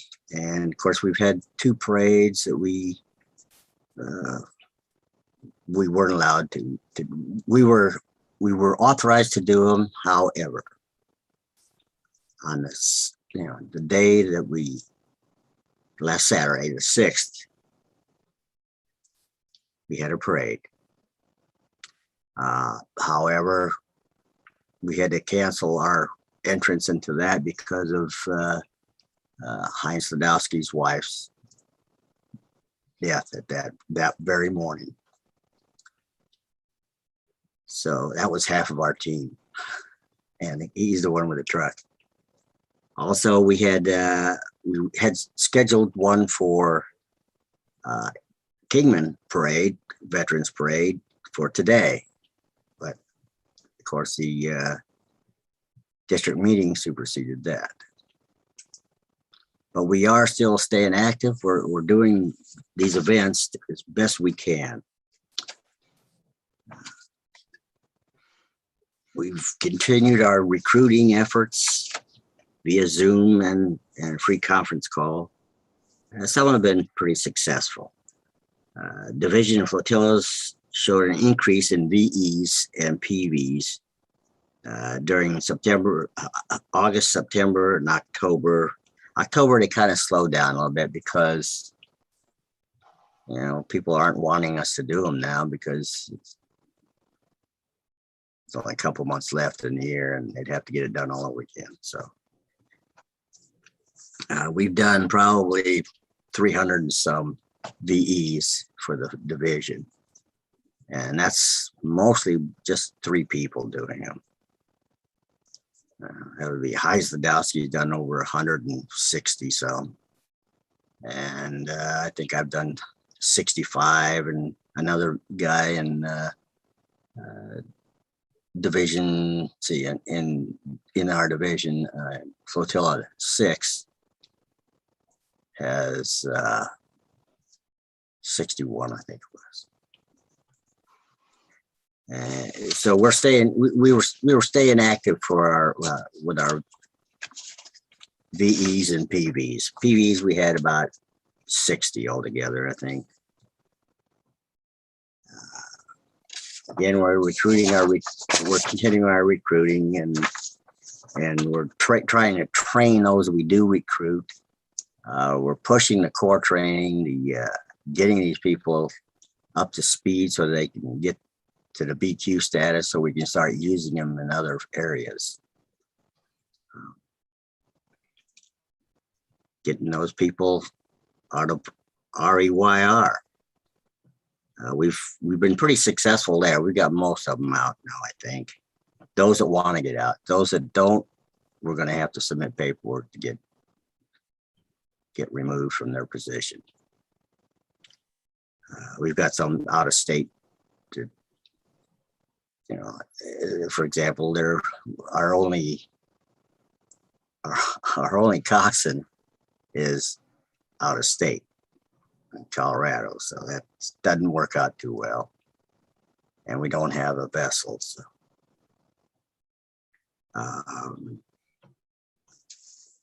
that's pretty much it for this year. I mean, for this period.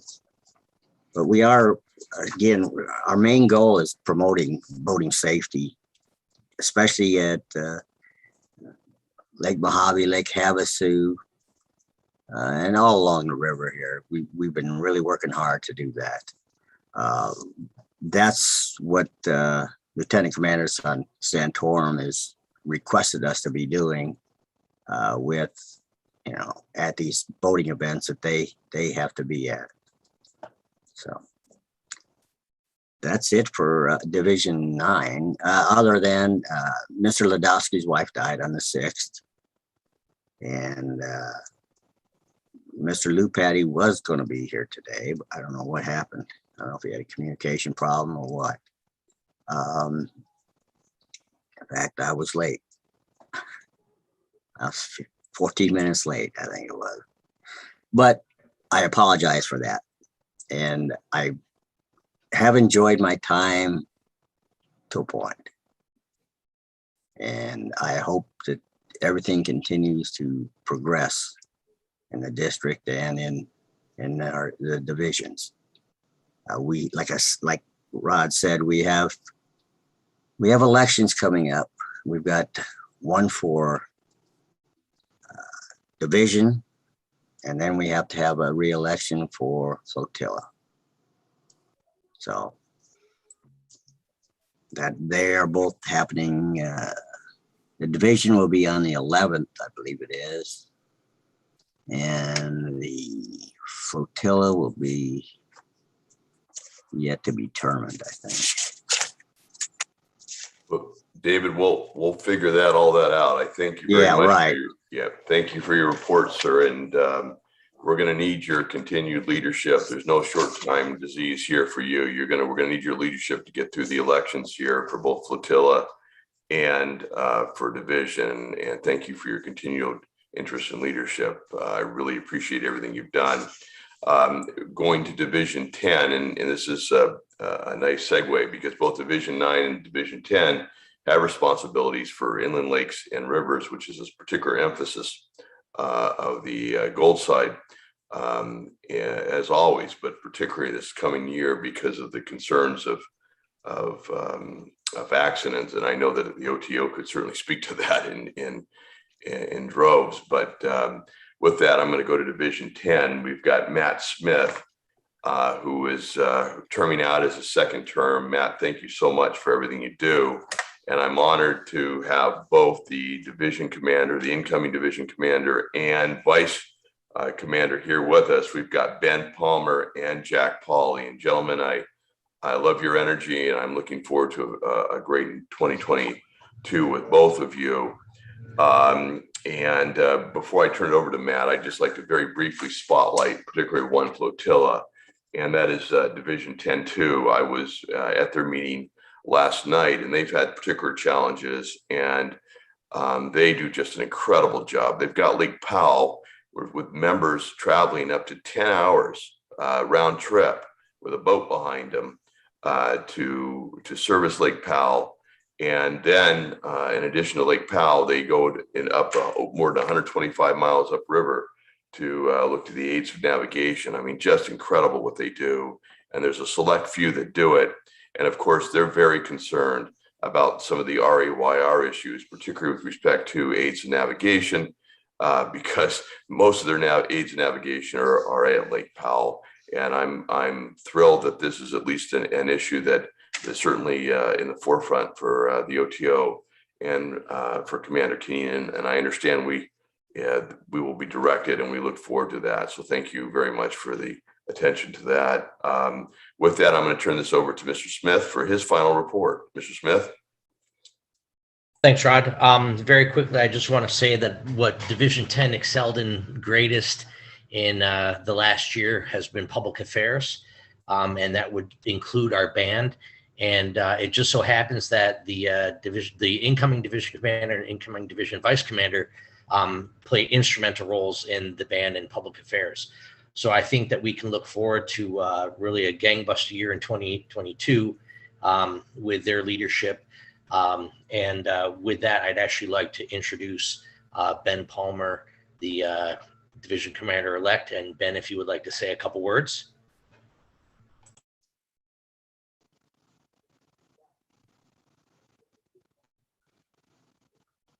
Sure, Matt. Thank you. I appreciate that. I'm having a little bit of issues here with my internet, so I may lose some folks here.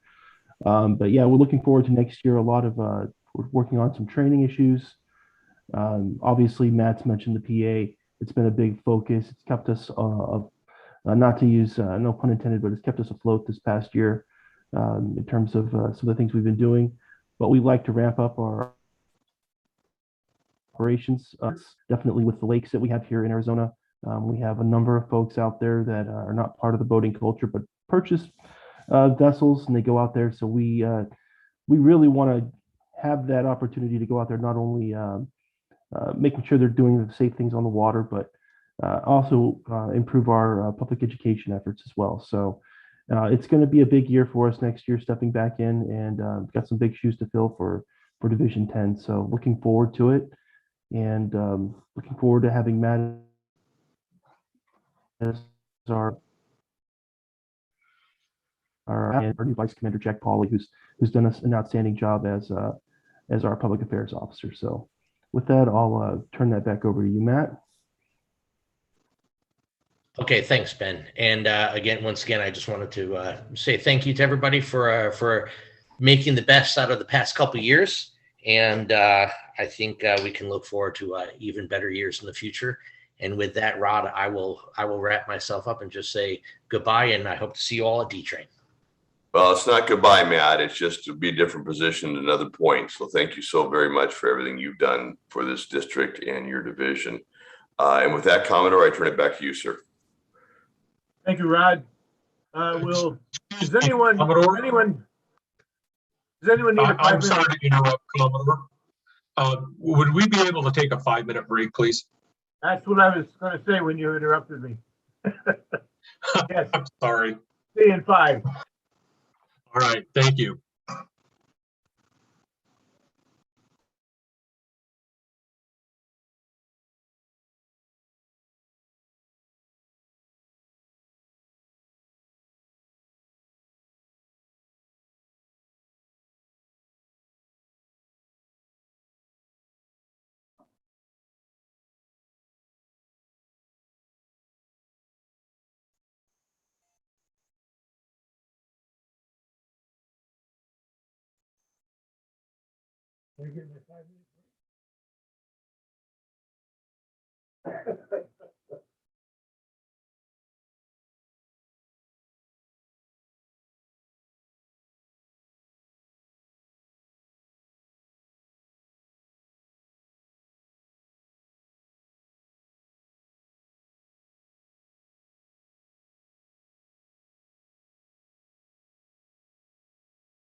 Welcome back, everyone.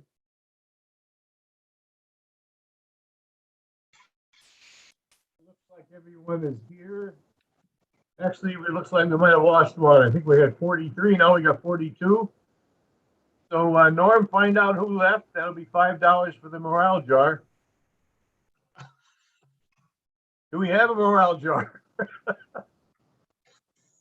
I think Rick is holding the morale jar. If you get $5 more from somebody, Rick. Okay. All right, moving on. Next up is finance. You should all have had a chance to review the balance sheet and the P&L statement. So with that, I will turn it over to Virgil. Good afternoon. I want to apologize not for having a picture up there, but yesterday I had 5 precancers removed from my face, and one of our dachshunds had 5 teeth, and neither one of us want to be seen right now. Wow. Any questions on the finance report? Anyone?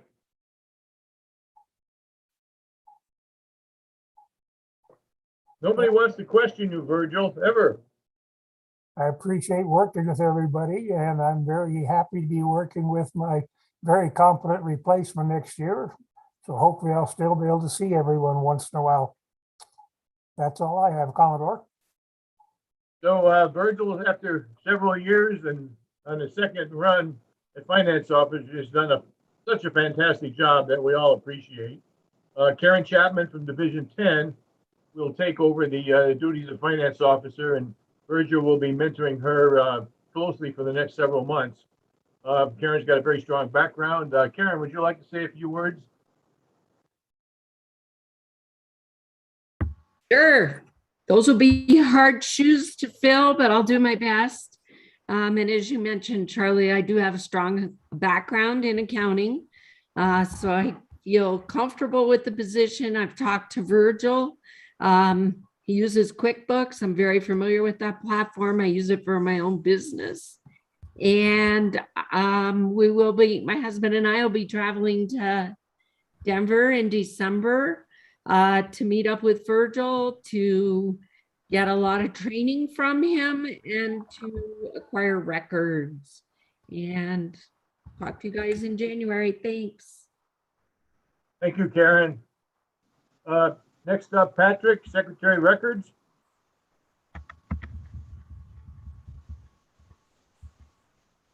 Couldn't find the unmute button. Good afternoon, everybody. I submitted the meeting meeting minutes from the September 11th meeting that was held virtually. Are there any questions or corrections?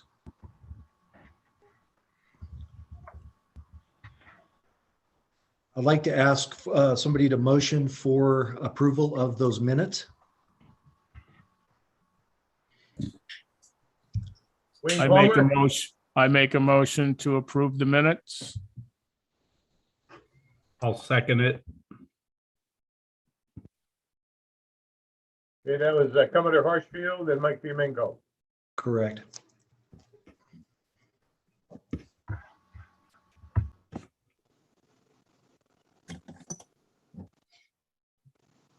Is there any discussion on it, on the minutes?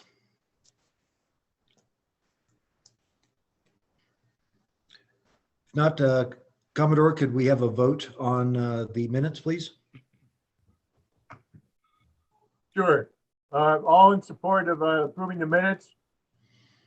Say aye. Aye. Aye. Aye. Any not approving, say nay. Hearing none, that's unanimous. Thank you, Commodore. Okay, anything further, Patrick? Nothing at this time, sir. All right, thank you for your report. All righty, sir. Moving on to sector reports, sector LA Long Beach, John Ross. Thank you, Commodore, and good afternoon, folks. First, I wanted to say thanks to Captain Orr for showing up today. I know she's extremely busy all the time, as you can guess. Also, Lieutenant J.G. Cunningham is our auxiliary liaison officer. Unfortunately, he had to leave. but I wanted to give him a shout out. He has been very helpful to me and to all of you to help get information back and forth with what's going on in the sector. So my report is mostly about activity that we've had. And my activity has been with the interactions with all the departments at the sector. We coordinate with sector personnel for a lot of different activities, such as the Adrift Kayak Paddleboard Program, Burial at Sea Request, Pacific Air Show, UPVs, life rafts, oil spills, moving offices, the Coast Guard Base LALB, and fun thing like COPA, that's the Chief Petty Officers Association, with the toy drive and the holiday activities. There have been a lot of challenges trying to arrange for auxiliaries to work out of and in the sector, and we are working with the sector departments to resolve these issues. Despite these challenges, the future is looking really good for next year, for 2022, as we work to get out of the current COVID restrictions, hopefully put phase 3 behind us sometime in next year. And we'll be able to get our members back on the base and in the sector, and working directly with several of the folks there. The requirements to come back to the sector partly deal with having an ALAC card, which gives us access to the computer systems in the sector. We've had difficulties with that, but we're working through that. I'd like to give you, instead of 3 up, 3 downs, which are in my report, I'd like to do a little review of what all of those involve. And some of these will just be highlights of our activity. With the response department, the Drift Kayak and Paddleboard program was implemented in the northern half of the sector AOR and has had very positive results. Coordination was initiated prior to the summer between the sector station manager, the OXLO, myself, to provide the stickers and hand out materials to the division up there and to get those posters and the stickers out to the boating public. The program has been initiated in the southern half of the sector AOR, and stickers are being provided by vessel examiners and PVs. Currently working with the enforcement division now to develop posters that the Coast Guard will provide that can be delivered to local marinas and harbors in the LA and Orange County areas. We'll be working with the new DSO PV for the first of the year and directly with the enforcement division to identify locations that can be used to distribute the stickers. Commodore has let me know that D11 has indicated there is a very high level of interest in this program, so we're going to get it going really well the first of the year. Another activity that we involved with was the Pacific Air Show. We coordinated with the response department to provide surface facilities to support the air show, along with communication members to support Auxiliary Radio Newport. In addition, we also provided a great public affairs booth for the air show, even though it was cut short by a day, but that was a very successful activity. Reference the oil spill, which closed out the air show on Sunday. And the first few days after that, I worked with the OXLO, and we came up with some activities that for the sector that the auxiliary might be able to provide. The only issue that came out of that was an issue concerning auxiliary interpreters. With the help of DIROX, it was determined that one person that was questioned as an interpreter really came from D11 North, not D11 South. However, we did find out that one of our interpreters is going to be used with the sector in the next few weeks. In addition, our new ADSO OP interpreter has advised that he's now tracking the interpreter activity for our district, and I'll be coordinating with him and the sector for any additional requirements that they may need. Been coordinating with the enforcement division concerning our OPFACs up in Channel Island and when they can get back into service. And for Division 7, that's really an interesting point. They're really looking forward to it. And I guess we're going to have a little bit of delay now with the budget issue, but certainly by the first of the year, we should be able to get those folks back going. In the logistics department, we coordinated with the administration division to move the auxiliary support office across the hall to accommodate the need of adding admin personnel to support the offshore patrol cutters, which will be coming in the next couple of years. The support personnel will be working within the sector spaces until the new building is completed for the OPCs. The move has been a struggle over the last few weeks, but we are making some headway to resolve all those issues. In the prevention department, we've coordinated with the inspections division for getting the life raft inspections active again. Our auxiliary life raft coordinator provided training for active duty folks and then got hands-on experience for them under his direction. The plan, of course, is to get more auxiliarists in the program within the next few months. UPV inspection activity is up and the reports are being processed by the OXLO until we can establish a functional workstation and an auxiliarist who has a working ALAC access card.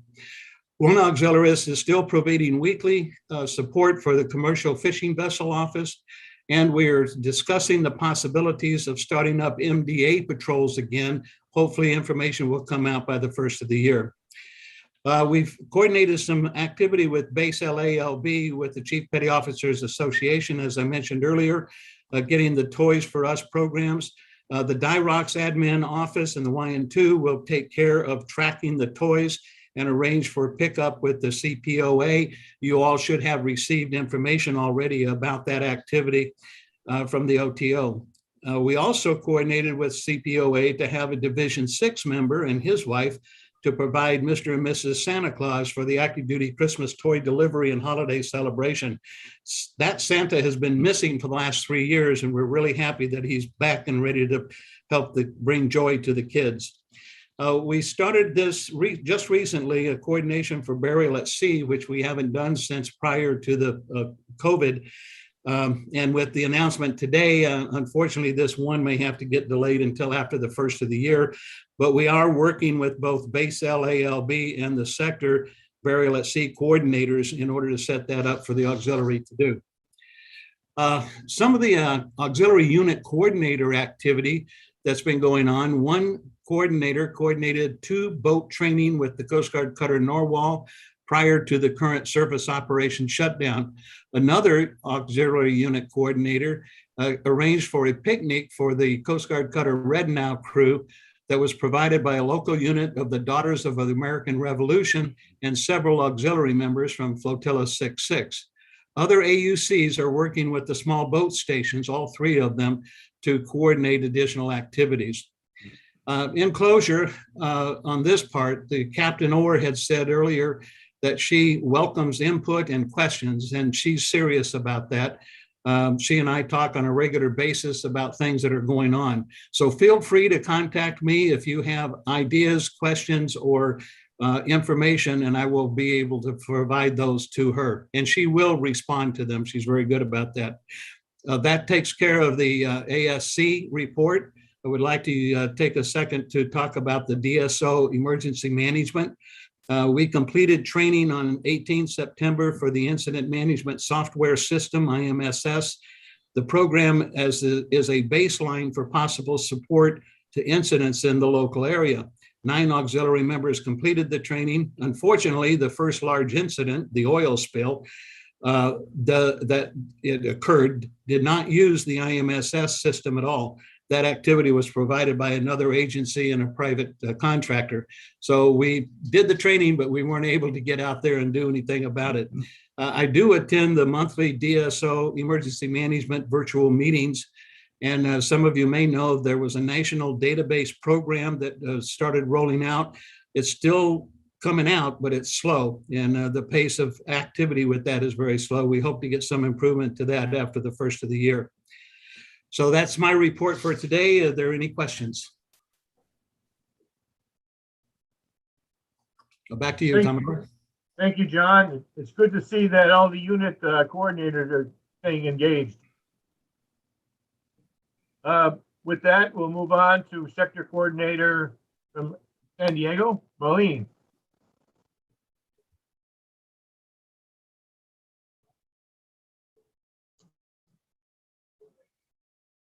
Marlene, are you here?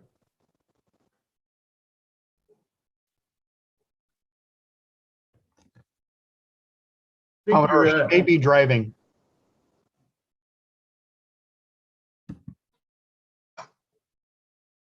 Yeah, she's muted. I see that.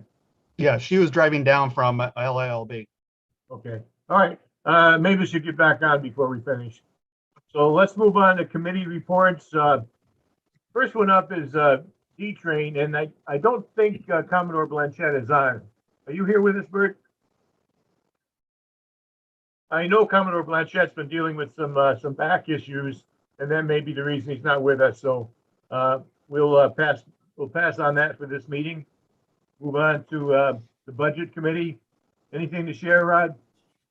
Only this, Commodore. We've got a proposed budget that we submitted. Actually, I think we submitted first time in July, inviting comments. We invited comments again at the last meeting. I've uploaded it. It's the same upload, sir. There's no difference. From my perspective, if the Commodore would allow, and by the way, we've invited comments, received none. Virgil has prepared it. As we indicated last time, sir, I won't call it a guess, of course, but some of it is an educated guess just because we've had such a strange year for 2021 and I'm sorry, 2021 and 2020. We're under budget in a lot of areas, but it is our best estimate of a good budget.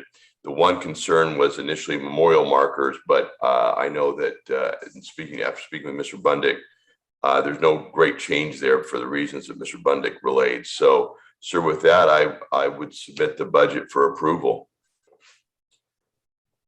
Thank you, Rod. So let's discuss that a little further offline. Yes, sir, that'd be fine.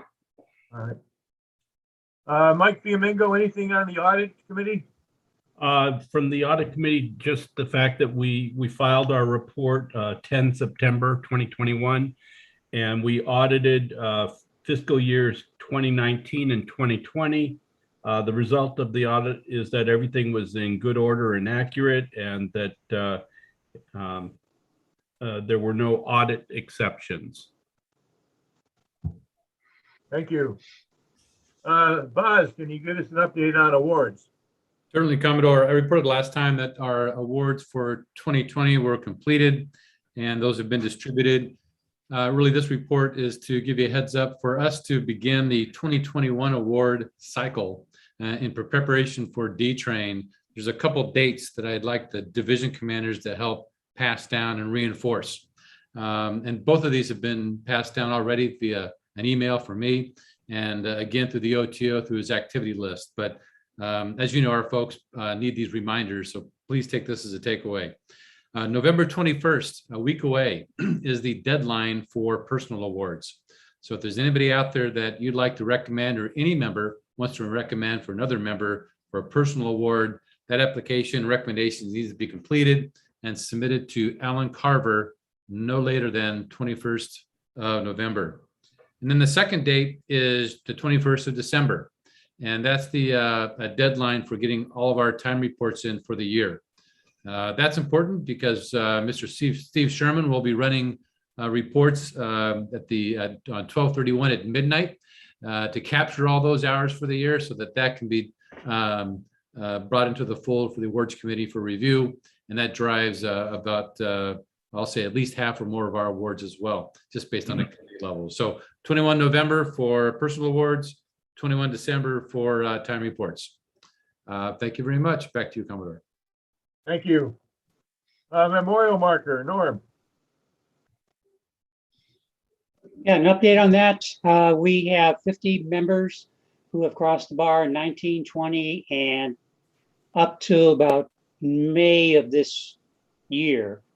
We have the template all done. If they're ready to be engraved, we're just trying to get the base time coordination along with some volunteers to be at the base while the engravers are there.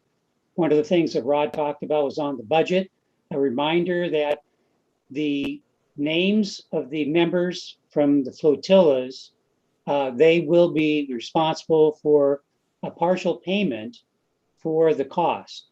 Under the new program with the new engravers, we are being charged $150 per name. Now, $100 of that is being covered by the division, or district rather, excuse me. The individual flotilla will be billed by Mr. Campbell for the $50 remaining charge. And we should have those names, I'm hoping by the end of the month, get the engraving done. Now, up to right now, there's 4 more names that have been submitted to me. And by the way, any 7035s regarding a deceased member, in addition to sending it to the shared mailbox and Dirox, please send a copy to me because I'm keeping the member names for the next engraving. Now, names that did not get on this time, hopefully we will have another engraving in February. So any members that didn't get on this one, hopefully will be on the next engraving. If there's no questions, that's the end of my report. Thank you, Norm. With that, do we have any old business? I'm not aware of any. Anybody aware of old business? I do not have any old business logged. Commodore? Yes. Did you want to make a mention on the rooms for the hotel for board staff? Sure. Why don't you go ahead and do that, Norm? Okay. Right now, you received a link to the hotel for getting reservations. Right now, we have 62 rooms taken. I should say, of people coming in for 2 nights right now. Now, we only have 150 rooms booked. So people that are under orders, in other words, you're going to be putting in orders to have your stay paid for if you are over 50 miles from the hotel in Ventura, which is the Ventura Crown Plaza Hotel. If you're going to be here and you need a room for the meeting, if you're on the board and staff, again, you will be covered by expenses for that. You need to make your reservation because right now people are finding out about it that are not on the board, and individual members are making reservations. You can find the reservation link if you can't find my email at the d11s.org website. And there's a scroller going across the middle of the page. It says D-Train. You can click on that and that'll take you to the reservation page. Any questions? So this hotel in Ventura, it's a wonderful venue. It's right on the beach. It's the only one that is on the beach. It's not as big a hotel as the Crown Royal in San Pedro, for example. They don't have as many rooms. Additionally, we became aware of another large group that is going to be staying there in the same weekend. So it's not a guarantee that there'll be a room available if you wait too long. So you can always cancel a hotel reservation. So I would suggest that you all jump in there and get your room reservation now. If something happens and we can't have D-Train, or if you can't attend, you can always cancel your reservation. So you ought to get on that right away. Any questions? Changes of watch. At this point, I believe we've approved 6 changes of watch. Division 1 on February 26th, Division 4, March 12th, Division 5, March 5th, Division 6, February 5th, and Division 7, February 20th. Is there any other divisions that's planning a change of watch that I didn't mention? All right, if any other division decides they want to have a change of watch, submit the request for the day, and we'll treat it as first come, first served. And I assume, since I didn't hear anything, that all the dates I announced already are correct. With that, any closing comments from anybody on the board? Yes, Commodore, if I might. Go ahead, Rick. This is just a reminder to all of the 2022 division commanders and vice division commanders of our DELA tomorrow evening at 6 p.m. Looking forward to seeing you all there, and I believe we're going to have a pretty good presentation for you all. So look forward to tomorrow night. Thank you, Commodore. Thank you, Rick. Anything else? With that, I'll take a motion to adjourn. Commodore, I may be going backwards a little bit. I was trying to type it in the comments real quick.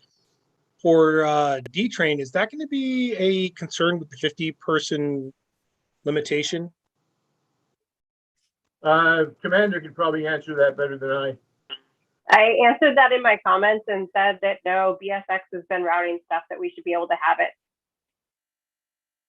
Crappy. Thank you. I apologize. Any other discussion? All right, did I get a motion to adjourn? I'll make the motion, Commodore. Michael Bozart, I second. Michael Bozart, and a second from Governor Harshfield. With that, the meeting's adjourned. Hopefully I'll see some of you tomorrow evening. Very good. All right. Thank you. Good night, everyone. Thank you, sir. Good afternoon, good evening, everybody. Stay safe, stay healthy, drive safely.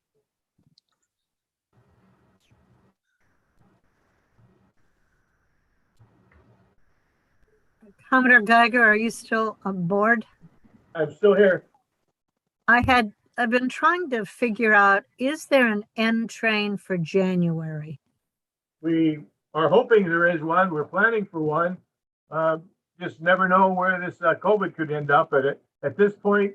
We're planning on a full-blown N train, and the National Commodore promises it'll be the best one ever. So I would plan on that, but we'll see what happens. Can't find anything about dates. I assume it'll be St. Louis, but January, do you know the dates?